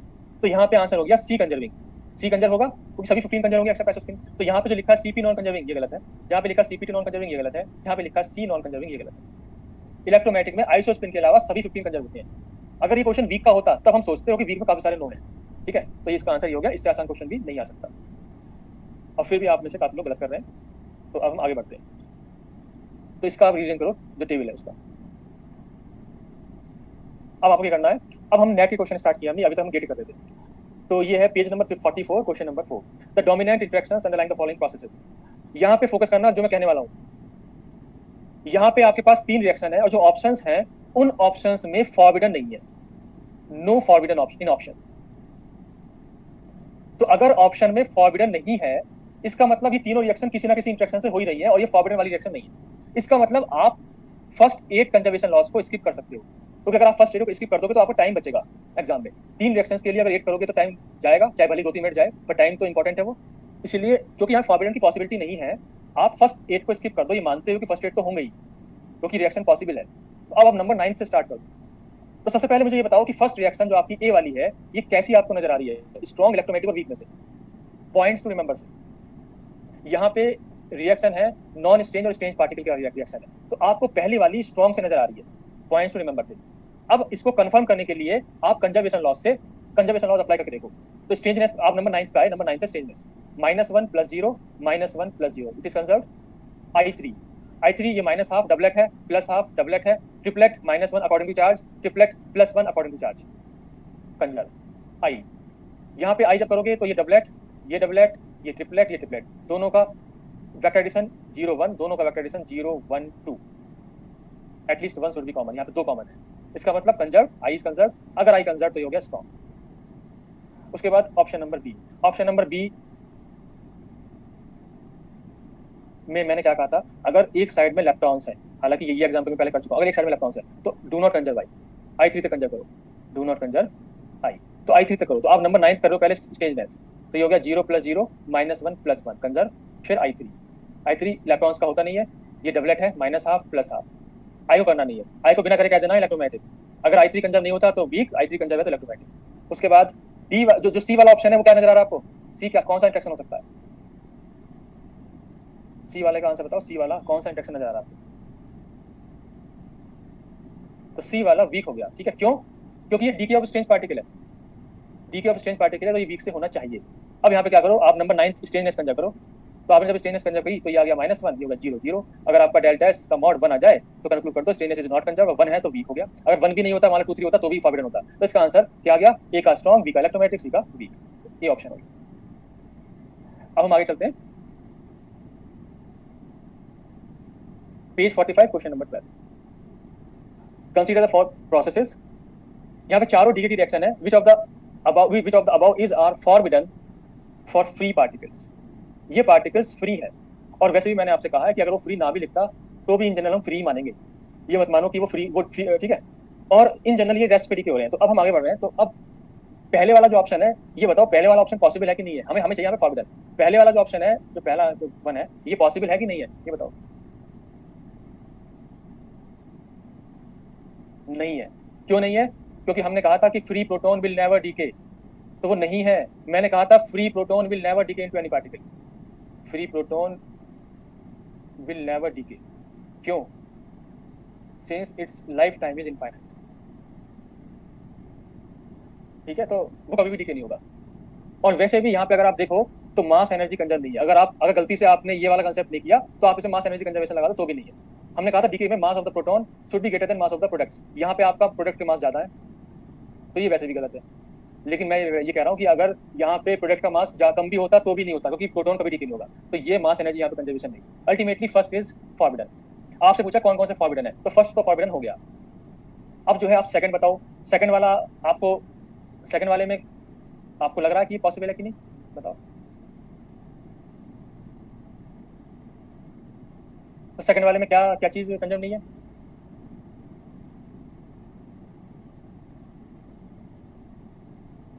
बैरियन नंबर तो कंजर्व है, मास कंजर्व नहीं, वो सॉरी चार्ज कंजर्व नहीं है। ठीक है, यहाँ पे चार्ज कंजर्व नहीं है। बैरियन नंबर तो उसमें कंजर्व है, चार्ज नहीं। यहाँ पे जीरो, जबकि यहाँ वन प्लस वन है, तो इट इज नॉट कंजर्व। तो चार्ज ही कंजर्व नहीं है, तो ये भी फॉरबिडन हो गया।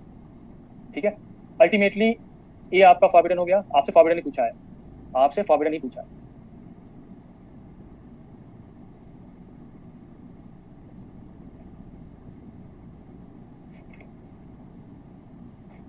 ठीक है, और बी भी फॉरबिडन हो गया। अब थर्ड देखो, थर्ड वाला पॉसिबल है कि नहीं? Pi plus E plus plus neutrino. यहाँ पे जो है मास एनर्जी कंजर्व है, इसका मास 140 के आसपास होता है, ये जो है 0.51 इनसे ज्यादा है। लीनियर मोमेंटम एटलीस्ट 2 पार्टिकल्स बनने चाहिए, वो यहाँ पे बन रहा है। एंगुलर मोमेंटम, इसका स्पिन जीरो होती है, इनकी स्पिन हाफ और हाफ से इंटीजर आ जाएगा, तो दोनों तरफ इंटीजर हो गए, कंजर्व। उसके बाद बैरियन इसमें है नहीं, इलेक्ट्रॉन नंबर जीरो, -1 +1 कंजर्व। ठीक है, उसके बाद स्पिन स्ट्रेंजनेस इसमें है नहीं, third component 1 0 0, third component is not conserve. तो क्या हो जाएगा, ये वीक इंट्रेक्शन हो जाएगा। वैसे भी वीक इसलिए है कि यहाँ पे न्यूट्रिनो इन्वॉल्व है। थर्ड वाला तो पॉसिबल है, और फोर्थ वाला भी पॉसिबल है।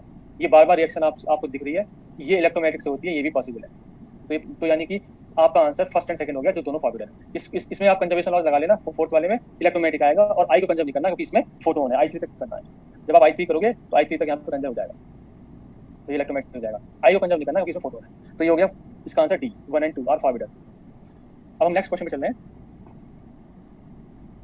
नेक्स्ट है आपका ये जून 2015, page number 45, question number 30। The reaction this can not proceed bye strong interactions because it violets. ये इसने कहा ये स्ट्रॉन्ग से नहीं है, ये स्ट्रॉन्ग से नहीं हो रही, क्योंकि ये वायलेट करती है। तो अब इसमें जो है चार ऑप्शन है, एंगुलर मोमेंटम, इलेक्ट्रिक चार्ज, बैरो नंबर। तो सबसे पहले आसान वाले यहाँ पे करेंगे।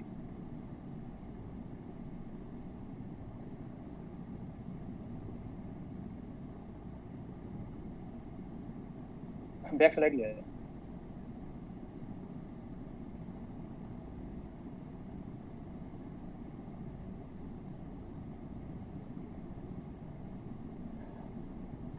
तो आपके पास ये रिएक्शन है, अब यहाँ फोकस करना। तो सबसे पहले यहाँ देखो इलेक्ट्रिक चार्ज कितना होगा यहाँ पर, जितना अगर आपके किसी रिएक्शन में न्यूक्लियाई भी है और पार्टिकल भी है, तो न्यूक्लियाई के लिए जितना एटॉमिक नंबर उतना ही चार्ज, चार्ज इज कंजर्व।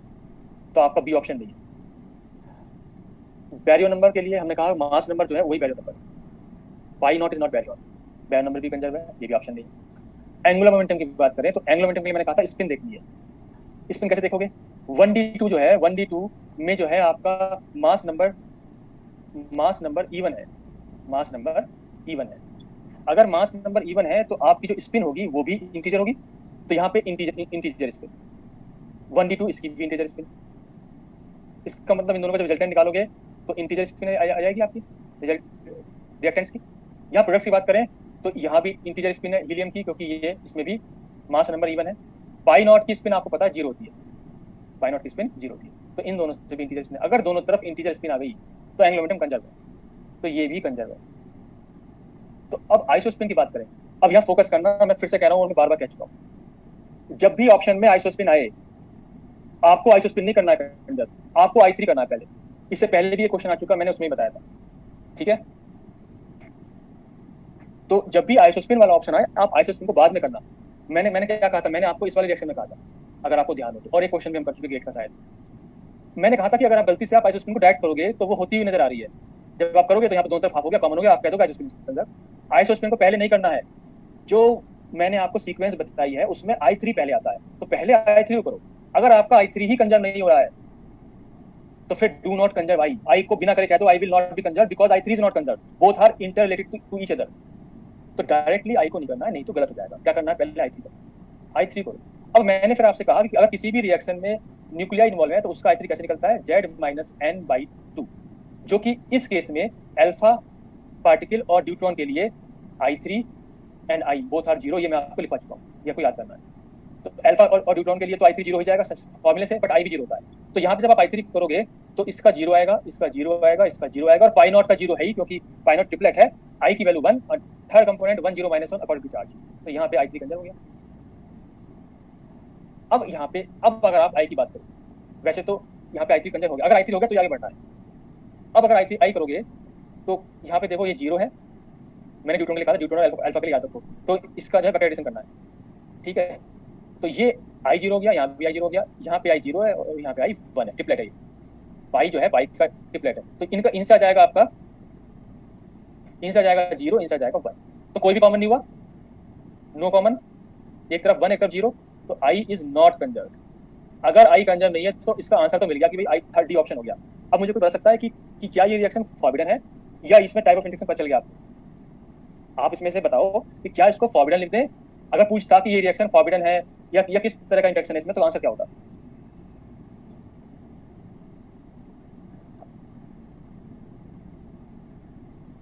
ठीक है, तो आप में से काफी लोगों के आंसर सही है।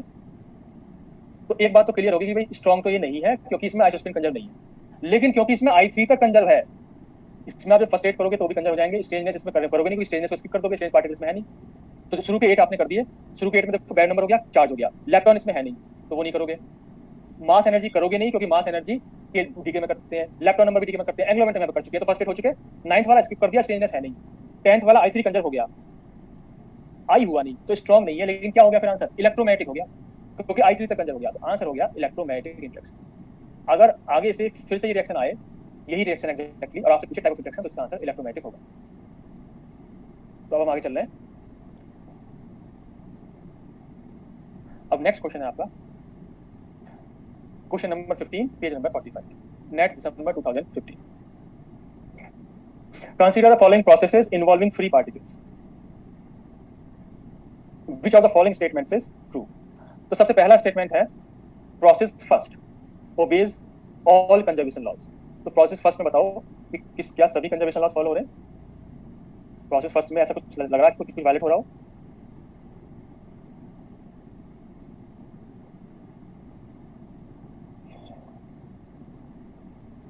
तो प्रोसेस फर्स्ट में अगर आप इलेक्ट्रॉन नंबर देखोगे, इलेक्ट्रॉन नंबर, तो रिएक्टेंट का 0, प्रोडक्ट्स में देखो ये जो E प्लस है ये भी एंटी पार्टिकल है, और जो एंटी न्यूट्रिनो है ये भी एंटी पार्टिकल है। इसका मतलब electron number is not conserve. अगर इलेक्ट्रॉन नंबर कंजर्व नहीं है तो ये वाइट हो रहा है। अब यहाँ पे आप में से किसी ने कहा चार्ज, तो हम चार्ज देखते हैं। इसका 0, ये है एंटी प्रोटोन, प्रोटोन का चार्ज +1 होता है, तो एंटी प्रोटोन का -1 होगा। अल्टीमेटली चार्ज कंजर्व है, जबकि आप में से अभी किसी ने कहा है कि चार्ज कंजर्व नहीं है। कहने का मतलब यह है कि अभी तक मैं जो है इतना खराब पढ़ा रहा हूँ कि मुझे चार्ज कंजर्वेशन लॉ भी कराना नहीं आया, और आप लोग चार्ज भी कंजर्व नहीं कर पा रहे हैं। तो यहाँ पे एंटी प्रोटोन और प्रोटोन में आप फर्क देखो कि प्रोटोन पे अगर बार लग रहा है तो वो एंटी प्रोटोन है, उसका जो चार्ज है वो -1 होगा, ठीक है। तो यहाँ पे चार्ज कंजर्व ना कि वायलेट हो रहा है, लेकिन क्योंकि इलेक्ट्रॉन नंबर कंजर्व नहीं है इसलिए फर्स्ट स्टेटमेंट जो लिखा है कि कंजर्व ऑल, ये गलत हो गया। अब हम सेकंड पॉइंट पे चलते हैं। सेकंड ऑप्शन पे, process second conserves baryon number but violates energy momentum conservation. तो यहाँ पे बैरियन नंबर है। अब मैं थोड़ा सा चीज बता दूं यहाँ पे आपको कि सेकंड ऑप्शन में बैरियन नंबर कंजर्व करना आपको, और दूसरा ये है कि वायलेट्स एनर्जी मोमेंटम कंजर्वेशन। यहाँ पे फोकस करना, ये एनर्जी मोमेंटम क्या कहना चाह रहा है इसका देखो, मैंने आपसे बताया था कि एनर्जी मास कंजर्वेशन होता है। अब यहाँ पे ये एनर्जी मोमेंटम क्या आ गया? एक्चुअली जो ये मोमेंटम है उसका मतलब है लीनियर मोमेंटम।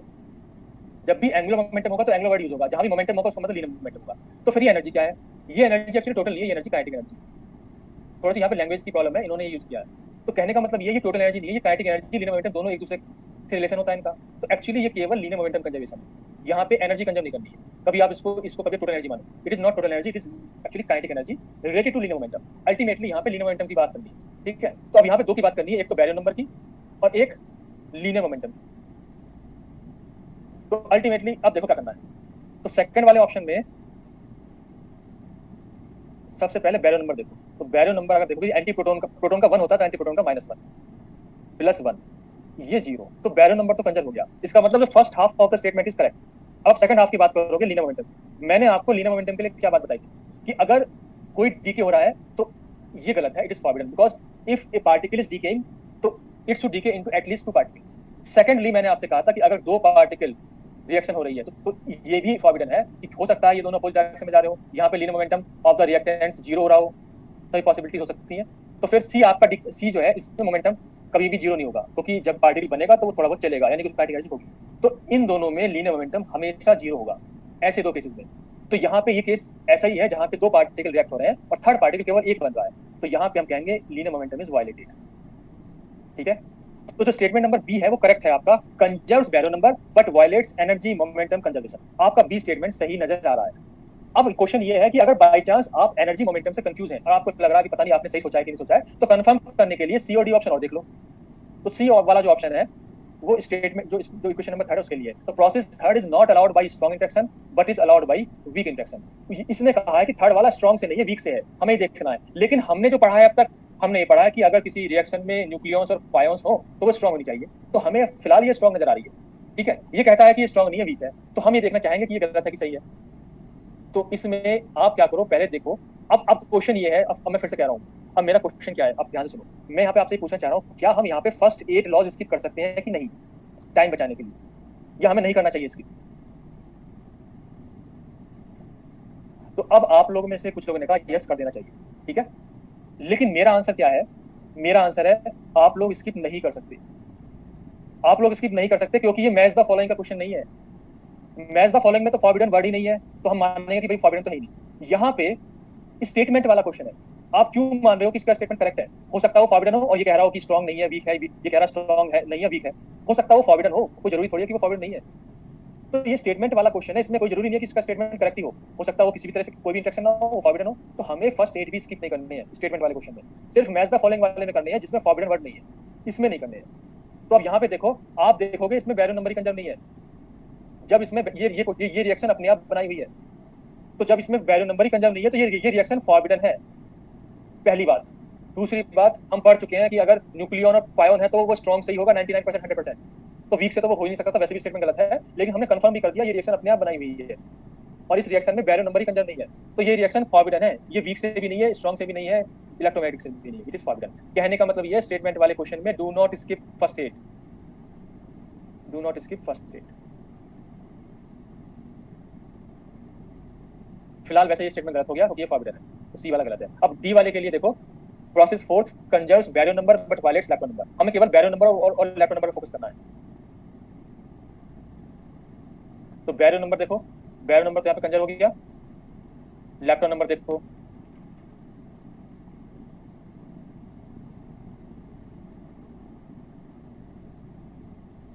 इलेक्ट्रॉन नंबर हो गया -1, यहाँ पे 0, यहाँ -1, इलेक्ट्रॉन नंबर कंजर्व है, ठीक है। जबकि ये कहता है कि conserve barrier number but violates electron number. तो जो इसने जो कह दिया वायलेट्स इलेक्ट्रॉन नंबर, जबकि हमारा कंजर्व हो रहा है, तो ये गलत है। Second half of the statement is wrong. इसका मतलब B is the correct statement. इसका मतलब बी वाले में जो ये कंफ्यूज कर रहा है एनर्जी मोमेंटम, एक्चुअली वो लीनियर मोमेंटम और काइनेटिक एनर्जी की बात कर रहा है, यानी यहाँ पे लीनियर मोमेंटम कंजर्व करना, केवल टोटल एनर्जी नहीं करनी।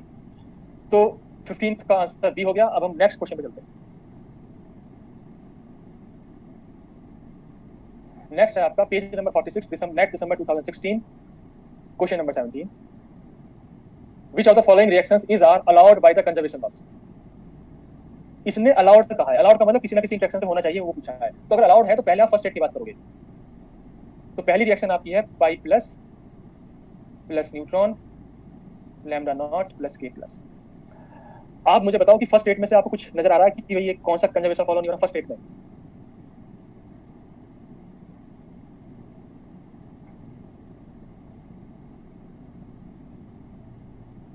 यहाँ पे अलाउड पूछा है, तो हम बारी बारी से करेंगे फर्स्ट स्टेट में। वैसे हमें नजर क्या आ रहा है, ये अगर मान लो ये अलाउड होता, अगर मान लो ये अलाउड होता, अब आप कह रहे हो बैरो नंबर, क्या बैरो नंबर वैलिड हो रहा है क्या?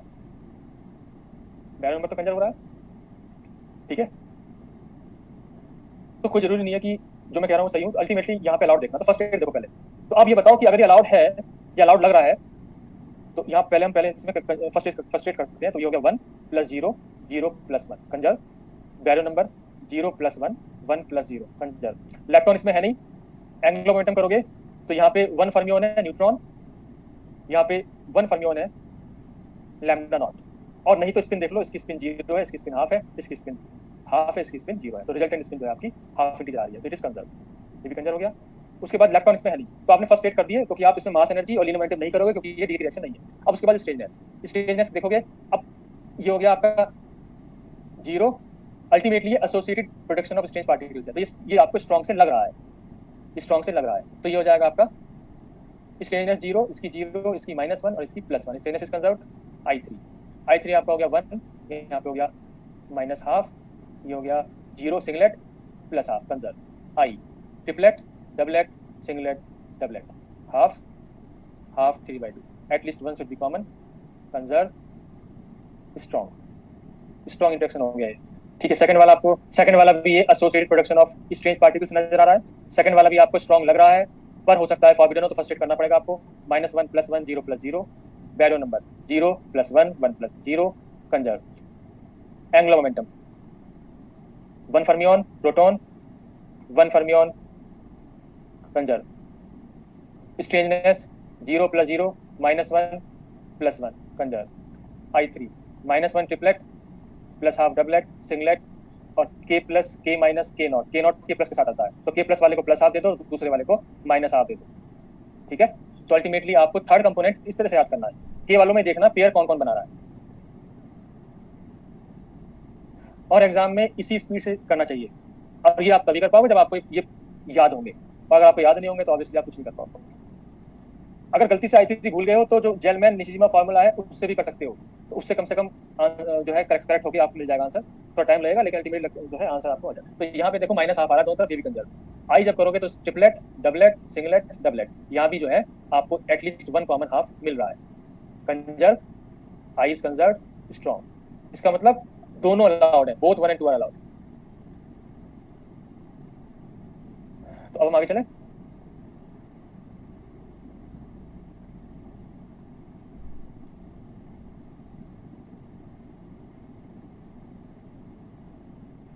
अब नेक्स्ट क्वेश्चन है आपका, next June 2017 page 46 question 19। A baryon X decays by strong interaction where sigma plus is a member of the isotriplet. The third component I3 of the isospin of X. कोई particle X है, उसका third component कितना है, और ये बता रहा है कि ये स्ट्रॉन्ग इंटरेक्शन है। अगर डीके स्ट्रॉन्ग इंटरेक्शन से हो रहा है तो स्ट्रॉन्ग इंटरेक्शन में I3 कंजर होता है, ये आपको पता है। तो I3 को कंजर करके बताओ X का थर्ड कंपोनेंट कितना आएगा।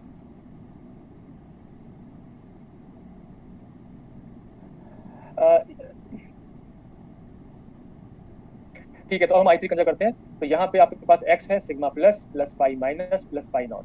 अगर X का I3 माने तो ये हो जाएगा, इसका +1 ट्रिपलेट है, इसका -1 इसका 0, तो I3 की वैल्यू 0 आ गई। तो इससे आसान क्वेश्चन नहीं हो सकता। ये क्वेश्चन जो आपका 5 मार्क्स का है, क्योंकि न्यूक्लियर फिजिक्स के क्वेश्चन सेक्शन सी में ही आते हैं, वो 5 मार्क्स के होते हैं। इससे पहले वाला क्वेश्चन जो है उसके लिए किसी ने पूछा आप में से कि अगर फर्स्ट 8 हो जाए तो हम अलाउड कह सकते हैं। तो फर्स्ट 8 होने के बाद जो स्ट्रेंजनेस है उसको भी और देख लो। अगर स्ट्रेंजनेस +-1 के अलावा, यानी डेल्टा एस का मॉड 1 नहीं होना चाहिए, सॉरी 1 होना चाहिए वीक के लिए। अगर 1 के अलावा कुछ और आ रहा है, 2 कुछ और, तो भी फॉरबिडन है, तो भी अलाउड नहीं है। यानी फर्स्ट 8 के साथ साथ डेल्टा एस को और देख लो। अगर डेल्टा एस कंजर्व है फिर तो कोई बात नहीं है, डेल्टा एस अगर 1 के अलावा कुछ है तो भी फॉरबिडन, तो भी नॉट अलाउड है, और उसके बाद आप कह सकते हो कि अलाउड है। किस इंट्रैक्शन से उसको निकालने की जरूरत नहीं है, हालांकि मैंने कंफर्म करने के लिए निकाल दिया, ये स्ट्रॉन्ग है। अब जो है हम आगे बढ़ रहे हैं। नेट दिसंबर 2019, ये देखो दिसंबर 19 का है, और यहाँ पे है page 47 question number 26। Which of the following decay process is allowed, यानी कि एक ही अलाउड है, 4 फॉरबिडन है, ओ सॉरी 3 फॉरबिडन है। तो 3 फॉरबिडन में कौन, इसमें से कौन कौन से कंजर्वेशन फॉलो नहीं है वो देखते हैं आप। लास्ट स्लाइड ये है।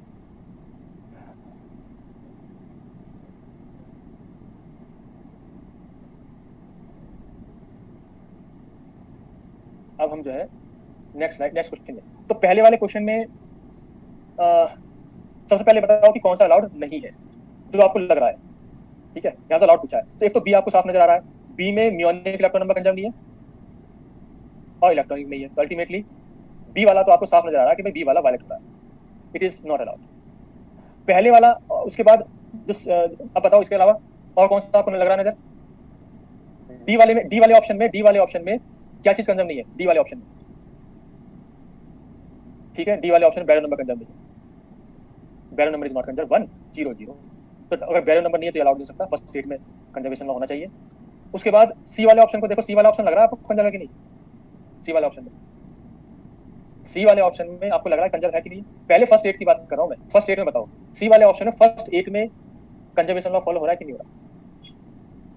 तो यहाँ पे मास एनर्जी कंजर्व नहीं है, mass energy, mass of neutron जो होता है वो होता है 939.6 और वो प्रोटॉन का होता है 938.3, 5 माइनस का होता है 140। तो ये जो है आपका न्यूट्रॉन का मास इन दोनों से कम है, अगर इन दोनों से कम है तो this reaction is not possible, तो ये हो गया आपका वायलेटेड। कहने का मतलब ये है डी के रिएक्शन में मास एनर्जी कंजर्व करना है, तो आपका सी भी नहीं है, तो आपका जो आंसर है वो आपको ए नजर आ रहा है।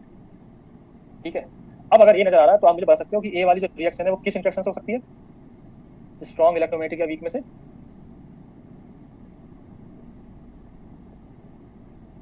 पॉइंट्स टू रिमेंबर में हमने लिखा था कि ये डीके ऑफ स्ट्रेंज पार्टिकल है, तो ये वीक से आपको लग रही है। ठीक है, तो उसके लिए आप वैसे तो एग्जाम ये आंसर आ चुका, एग्जाम में कंफर्म करने के लिए देख सकते हो या अपने आप यहाँ के लिए देख सकते हो, वैसे तो कंफर्म करने के लिए बहुत ज़्यादा टाइम लगता नहीं है। ठीक है, तो यहाँ पे देखो कि चार्ज 0 1 - 1 कंजर्व, बैरियन इसमें है नहीं, इलेक्ट्रॉन इसमें है नहीं, मास एनर्जी कंजर्व हो रही है यहाँ पे, क्योंकि यहाँ पे 500 के आसपास होता है केऑन्स का और इनका होता है 105, इनका मास होता है 105, तो ये आपका कंजर्व है। लीनियर मोमेंटम एटलीस्ट 2 पार्टिकल्स बनने चाहिए, वो बन रहे हैं। स्ट्रेंजनेस पे करेंगे नंबर 9, इसकी स्ट्रेंजनेस होती है +1, इनकी होती है 0, ultimately delta S is 1, it is weak. Answer हो गया A, allowed by weak interaction. तो नेक्स्ट क्वेश्चन पे चलते हैं। यहाँ पे कह सकते हो decay of strange particle weak interaction से ही गवर्नड है, एक्सेप्ट सम एक्सेप्शंस। नेक्स्ट है आपका TIFA 2017, consider the hyperon decay lambda n + pi naught and second year. अब पूछा है आपसे इफ द आइसोस्पिन कंपोनेंट का मतलब आईजेड ये कह रहा है, third component, baryon number, strangeness number are denoted by this. तो आपको ये तीनों कंजर्व करने हैं, थर्ड कंपोनेंट ऑफ आइसोस्पिन या Z component of isospin, baryon number और strangeness number. Which of the following statement is completely correct. तो यहाँ पे ये है कि IZ is not conserved, B is conserved, S is conserved. Ultimately इन दोनों में आपको ये तीनों करने हैं। तो फर्स्ट रिएक्शन में लैम्डा, ये लैम्डा नॉट है, लैम्डा लिखा हुआ है, तो लैम्डा नॉट ही मानो से। अब फर्स्ट रिएक्शन में और सेकंड रिएक्शन में ये तीनों कंजर्वेशन लॉ फॉलो कराने हैं। ठीक है, तो फर्स्ट रिएक्शन में सबसे पहले आपने किया थर्ड कंपोनेंट या जेड कंपोनेंट, ये सिंगलेट है, ये डबलेट है, प्रोटॉन का +½ न्यूट्रॉन का -½ ये ट्रिपलेट है अकॉर्डिंग टू चार्ज 0, तो थर्ड कंपोनेंट यहाँ पे कंजर्व नहीं। उसके बाद बैरियन नंबर ये 1 है, बैरियन है, ये भी बैरियन है, ये कंजर्व है। उसके बाद स्ट्रेंजनेस यहाँ -1 है, यहाँ 0 है, ये कंजर्व नहीं। पहले स्टेटमेंट के लिए तो पहले के लिए तो ये हो गया। सेकंड के लिए आप देखो थर्ड कंपोनेंट ऑफ आइसोस्पिन 0, ये इनका भी 0 होता था कंपोनेंट। बैरियन नंबर यहाँ पे एक भी बैरियन नंबर नहीं है, एक बैरियन नहीं है, तो ये भी कंजर्व है। स्ट्रेंजनेस यहाँ पे एक भी स्ट्रेंज नहीं है, यहाँ पे स्ट्रेंजनेस नहीं है, इसका मतलब ये नहीं है कि स्ट्रेंजनेस कंजर्व नहीं है, तो यहाँ पे तीनों कंजर्व। वैसे भी हमें पता है ये इंटरेक्शन इलेक्ट्रोमैग्नेटिक होता है, ये हम बार-बार पढ़ चुके हैं। तो इलेक्ट्रोमैग्नेटिक में तो सभी 15 होते हैं एक्सेप्ट आइसोस्पिन, तो कौन सा आंसर हो गया इनके हिसाब से। तो ए ऑप्शन आप में ए ऑप्शन में IZ is not conserved, B is conserved, S is not conserved first के लिए। सेकंड के लिए IZ is conserved, B is conserved, S is conserved, A हो गया ऑप्शन।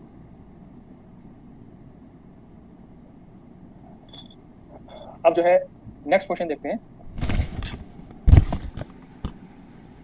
नेक्स्ट क्वेश्चन के लिए मैं आपको जो है लाइफ टाइम को फिर से याद करा दूं, क्योंकि लाइफ टाइम क्वेश्चन है नेक्स्ट वाला। ठीक है, तो यहाँ पे देखो फिर से मैंने आपसे क्या कहा है, कुछ पार्टिकल्स फ्री डीके में स्टेबल होते हैं, तो यानी कि अगर वो फ्री है तो कभी भी डीके नहीं होंगे। रिएक्शन होगी तो रिएक्शन में तो खैर चेंज हो ही जाएगा, पर अगर रिएक्शन नहीं हो रही है तो वो तो ग्रेविटोन है, ऐसा फोटोन है, न्यूट्रिनोज है, इलेक्ट्रॉन पॉजिट्रॉन है, प्रोटॉन एंटीप्रोटॉन है, तो ये सब आपके strange particle, sorry stable particles, ये सभी स्टेबल पार्टिकल। उसके बाद मैंने आपको याद कराया जो म्यू माइनस म्यू प्लस है उसका लाइफ टाइम -6 है, 10⁻⁻⁶ के ऑर्डर की सेकंड्स में। जो टॉ है उसका लाइफ टाइम -13 है, पायोन की -8 है, बट पाई नॉट वाले की बार रिएक्शन नहीं पड़ रही, इलेक्ट्रोमैग्नेटिक्स होती है, तो -16 है, जिसका इलेक्ट्रोमैग्नेटिक वाले रेंज में लाइफ टाइम होती है। तो रेंज आप देखो, स्ट्रॉन्ग के लिए लेस देन -22 सेकंड्स, इलेक्ट्रोमैग्नेटिक -21 से -14 सेकंड्स, वीक जो है वो स्लो है -13 से 3 सेकंड्स। के प्लस के माइनस के लिए -8, क्योंकि ये स्ट्रेंज पार्टिकल है। तो अगर ये स्ट्रेंज पार्टिकल है तो इनका डीके वीक से ही होना है। उसके बाद न्यूट्रॉन 10⁻³ सेकंड्स, ये काफी स्लो है इसका डीके।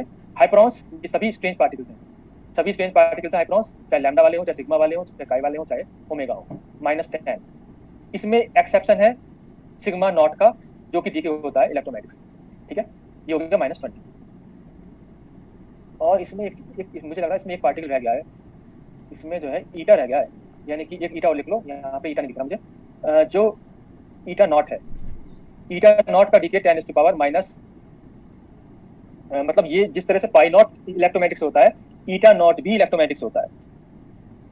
ठीक है, तो ईटा नॉट का जो होता है -19 होता है, ये भी इलेक्ट्रोमैग्नेटिक्स होता है। ठीक, तो ये आपको मैंने याद कराने की कोशिश करी है, अल्टीमेटली इसी पे क्वेश्चन रैंक आया है। तो अब मैं क्वेश्चन पे आऊं, और जो आपकी बड़ी वाली टेबल है, इसमें सभी कॉलम्स हैं, उसमें इन सभी पार्टिकल्स का डीके की रिएक्शन लिखी हुई है लास्ट वाले कॉलम में। ठीक है, तो ये जो आप देख रहे हो यहाँ पे लाइफ टाइम लिखे हुए हैं और साथ में इनमें रिएक्शंस लिखी हुई है। ये सब रिएक्शंस जो दिख रही है, ये आपके लास्ट कॉलम में जो एलिमेंट्री पार्टिकल्स की फुल टेबल है, उसमें लास्ट वाले कॉलम में ये रिएक्शंस लिखी हुई है। ऑब्वियसली इनका जो डीके होगा पार्टिकल्स का, वो जिन जिन उन पार्टिकल्स का जो लाइफ टाइम है, अगर वीक वाले उसमें आता है तो उनका डीके भी वीक से हो रहा है। इलेक्ट्रोमैग्नेटिक से होगा अगर उनकी लाइफ टाइम -14 से -21 के बीच में। इस तरह से यहाँ पे रिएक्शंस लिखी हुई है, वही है जो आपके टेबल में लिखी हुई है। अल्टीमेटली अब हम क्वेश्चन पे आते हैं। तो टिफर 2019 में जो क्वेश्चन है वो ये है, पेज नंबर 49, क्वेश्चन नंबर 9 आपके बुकलेट में। The table below gives the properties of 4 unstable particles. आपके पास 4 particles हैं, new plus, pi plus, neutron and lambda naught. इनके जो है मास दे दिए, स्पिन दे दिए, प्रिंसिपल डीके मोड्स दे दिए। अब आपसे पूछा है, if arranged in decreasing decay life time the above list will be. तो डिक्रीजिंग लाइफ टाइम, तो इसका यहाँ पे जो है चारों इंट्रैक्शन वीक से है। यहाँ पे अगर एक स्ट्रॉन्ग से होता, एक इलेक्ट्रोमैग्नेटिक से होता, एक वीक से होता, तो भी हमें आसानी हो जाती। हम कंजर्वेशन लॉस से देखते स्ट्रॉन्ग इलेक्ट्रोमैग्नेटिक वीक, और फिर देखते कि भाई स्ट्रॉन्ग वाला बहुत फास्ट होता है, उसका लाइफ टाइम कम होगी, इलेक्ट्रोमैग्नेटिक वाली इंटरमीडिएट होगी, वीक वाली सबसे ज्यादा होगी लाइफ टाइम। लेकिन क्योंकि यहाँ पे चारों ही वीक हैं, तो अब यहाँ पे हमें चारों पार्टिकल्स का लाइफ टाइम याद ही करनी पड़ेगी, कोई और तरीका नहीं है। वो मैंने आपको याद करा दी है। तो मैंने क्या कहा आपसे कि जो म्यू माइनस है, उसकी लाइफ टाइम 10⁻⁻6 सेकंड की ऑर्डर की है, पाई की -8 की है, जो न्यूट्रॉन है 10⁻³ सेकंड है, और जो लैम्डा है वो हाइपरॉन है 10⁻⁻10 है, क्योंकि ये डीके होता है वीक से, ये स्ट्रेंज पार्टिकल है। अब बताओ इसमें से आंसर क्या हो गया? डिक्रीजिंग लाइफ टाइम बतानी सबसे पहले, सबसे ज्यादा लाइफ टाइम वाला बताना है। क्या आंसर हो गया? तो सबसे पहले हो गया आपका न्यूट्रॉन 10⁻3, फिर म्यू 10⁻⁻6, फिर पाई 10⁻⁻8 एंड देन लैम्डा 10⁻⁻। ये आंसर डी नहीं हुआ, ए हो गया। ठीक है, आपने डी गलत लिख दिया, ए हो गया। तो अब हम आगे बढ़ते हैं। कहने का मतलब ये है, जैसे मैंने कहा था आपसे, आपको लाइफ टाइम, आपको मासेस याद करने हैं, मासेस अप्रोक्सीमेटली याद कर सकते हो, और यहाँ पे लाइफ टाइम्स ये है। अब नेक्स्ट क्वेश्चन आपका ये है just 2015, page number 50, question number 2 आपकी बुकलेट में, page number 50। The reaction this is forward because. तो चारों में से आप आराम से देख के बताओ क्या आंसर हो सकता है। क्या लेप्टोन नंबर आंसर है? क्या इसमें लेप्टोन नंबर वायलेट हो रहा है?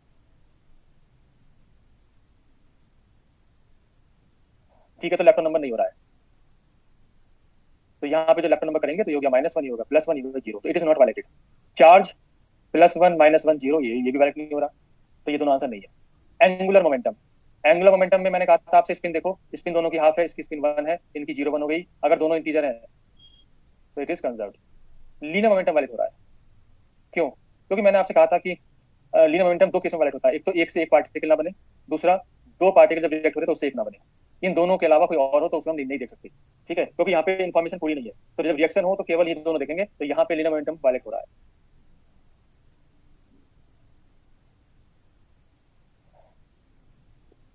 अब जो है, हाँ, अब मुझे एक चीज बतानी है आपको, वो ये है कि अगर कोई स्ट्रॉन्ग इंट्रैक्शन है, लास्ट स्लाइड, एक तो ये है स्लाइड, और इसके बाद एक ये है।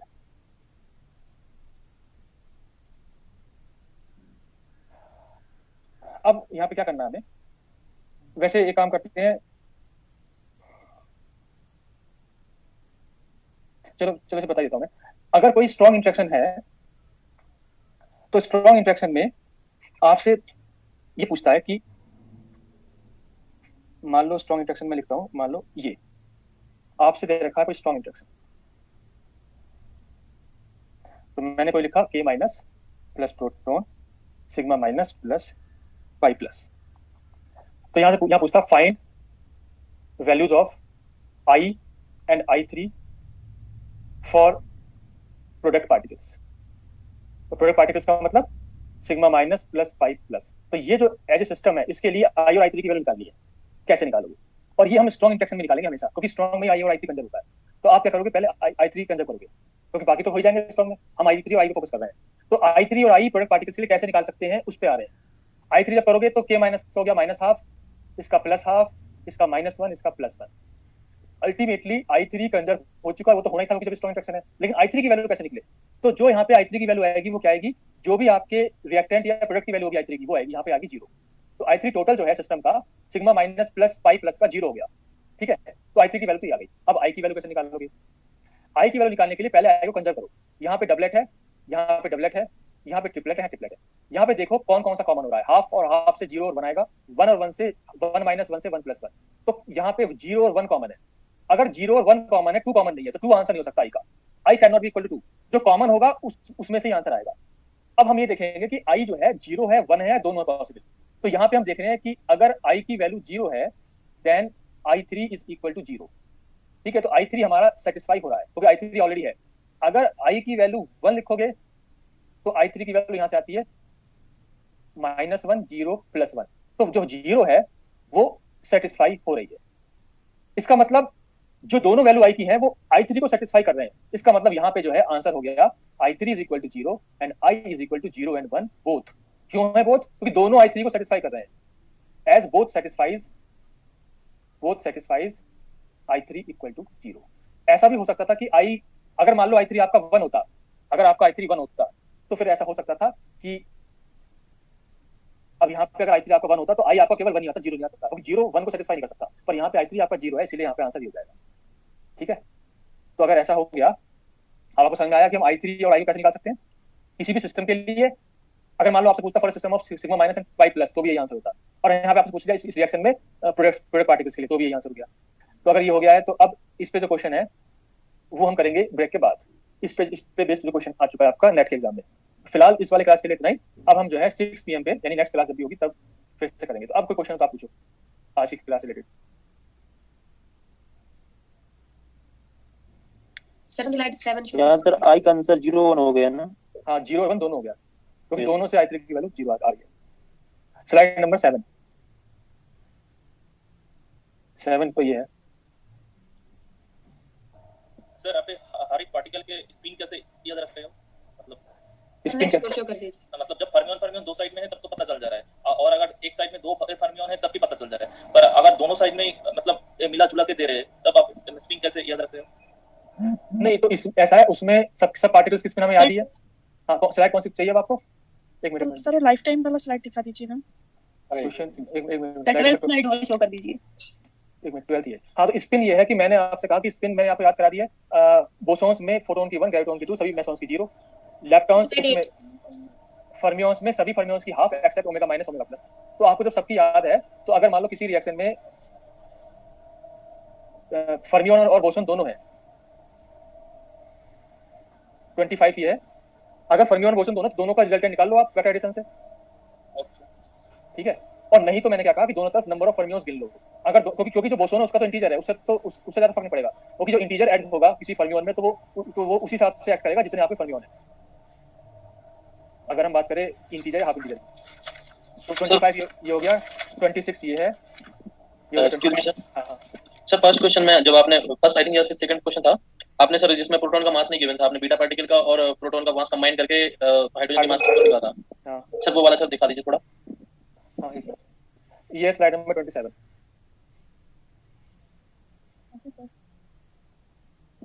उसके बाद स्लाइड नंबर 6 ये है।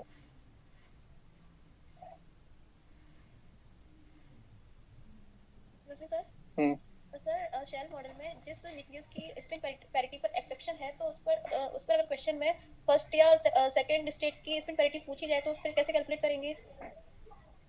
नहीं नहीं, देखिए जो एक्सेप्शन है, आपको एक्सेप्शन याद नहीं हो पा रहा तो उसका फर्स्ट सेकंड कैसे होगा? अल्टीमेटली उसका फर्स्ट सेकंड नहीं पूछेंगे। हाँ मतलब सर क्वेश्चन में नहीं पूछा जाएगा ऐसा कुछ नहीं exception वाले में? एक्सेप्शन वाले में तो ग्राउंड स्टेट याद कर ले, वही बहुत बड़ी बात है। ठीक है, ठीक है और सर। वो भी इतने सारे हमने बहुत कम याद किए हैं। Okay sir. एक मिनट आपने ये वाला क्वेश्चन, ये ऐसे देख लो। हाँ सर, ये वाले में सर इसमें मतलब हम मतलब इसमें सर न्यूक्लियर मासेस यूज कर रहे हैं ना, एटॉमिक मासेस यूज नहीं कर रहे हैं ना?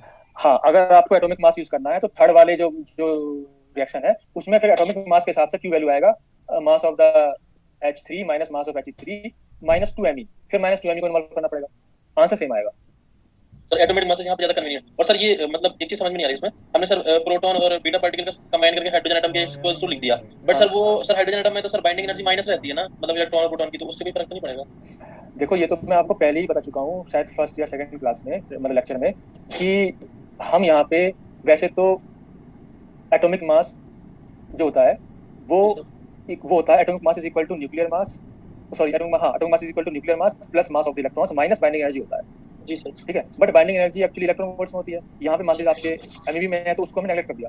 ठीक है, तो ये हो गया आपके फर्स्ट स्लाइड। सर इधर ही सर उसमें ही सर और एक प्रॉब्लम था सर, इसमें अपने पहले पकड़ लिया उसको 1H1 को अपने पकड़ लिया 1P1, अगर मैं उसको एज ए 1H1 ही लिखता तो ये लास्ट स्टेप में तो एक बीटा माइनस पार्टिकल ज्यादा हो जा रहा है। हाँ, तो उसके लिए फिर मैं बता रहा हूँ क्या करना है, क्योंकि आपने पहली रिएक्शन में एटॉमिक मास ले लिया H। ठीक है, तो पहली रिएक्शन में अगर आपने एटॉमिक मास ले लिया तो थर्ड में भी क्यू वैल्यू एटॉमिक मास वाला लो फिर, और थर्ड में एटॉमिक मास वाला क्यू क्या होगा? तो थर्ड वाली रिएक्शन में कंडीशन सेटिस्फाई नहीं है तो न्यूक्लियर मास तो होता है मास of the reactant minus mass of the product C², लेकिन एटॉमिक मास में होगा mass of H3 minus mass of He3 minus 2Me into C², तो माइनस 2Me होगा, तो उससे जो एक एक्स्ट्रा M आएगा वो उसे कैंसिल कर देगा। आप उसे करके देखो, मतलब या तो तीनों को न्यूक्लियर मास को या तीनों को एटॉमिक मास को, कहने का मतलब ये। अच्छा, नॉर्मली एटॉमिक मास में तो उसको तो हम लोग 1H1 करते हैं और फॉर्मूला न्यूक्लियर एटॉमिक मास वाला ज्यादा सिंपल है ना कंपैरेटिवली। नहीं सुनो मेरी बात सुनो, न्यूक्लियर मास आसान पड़ता है क्योंकि न्यूक्लियर मास में सीधा आप लगाते हो मास of the reactant minus mass of product C², उसमें कंडीशन देखने की जरूरत नहीं पड़ती। एटॉमिक मास में देखोगे तो कंडीशन देखनी पड़ेगी, यहाँ पे पहली दो रिएक्शन में कंडीशन सेटिस्फाई है, थर्ड रिएक्शन में कंडीशन सेटिस्फाई नहीं है, तो फिर अगर आप एटॉमिक मास करोगे तो उसमें फिर एटॉमिक मास वाला फॉर्मूला लगाना पड़ेगा। हाँ सर, न्यूक्लियर वाला ज्यादा सिंपल है मास में। तो न्यूक्लियर वाला ज्यादा सिंपल है, उल्टा बोल दिया। तो लेकिन हाँ बताओ। पर सर न्यूक्लियर मास में तो हम लोग एज ए प्रोटॉन नहीं ले सकते, उसको तो एज ए हाइड्रोजन लेना पड़ता है ना। न्यूक्लियर मास में आप प्रोटॉन लोगे, अच्छा हाँ, भाई प्रोटॉन ही तो न्यूक्लियस है हाइड्रोजन का, तो न्यूक्लियर में आपने प्रोटॉन ले लिया, लेकिन अगर आपको H लिखना है तो थर्ड वाले में जो Q की वैल्यू है उसको फिर एटॉमिक मास वाला फॉर्मूला यूज करो तो आंसर आएगा। मेरा कहने का मतलब ये है कि अगर आपको थर्ड वाले में एटॉमिक मास है तो एटॉमिक मास आपका हो गया ये mass of H3 minus mass of He3 minus 2Me into C²।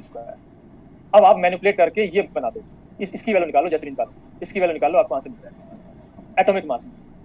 उसके लिए H को H रखना, P नहीं रखना।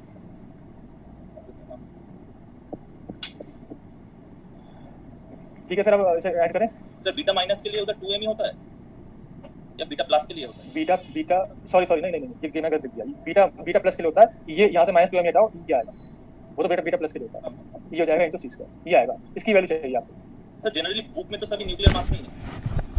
नहीं, ऐसा नहीं होगा, बुक में आप बीटा डिग्री वाले चैप्टर में देखो न्यूक्लियर मास में हो सकता है, वो एटॉमिक मास में होगा। उधर तो पहले वो लोग न्यूक्लियर मास में किया, उसके बाद उसको कन्वर्ट करके एटॉमिक मास में लेके आए। बीटा वाले चैप्टर में क्या होगा, बीटा वाले में कंडीशन सेटिस्फाई नहीं होती, बाकी में तो हो जाती है, उसमें तो चाहे न्यूक्लियर मास कर लो चाहे एटॉमिक मास। ये है थर्ड।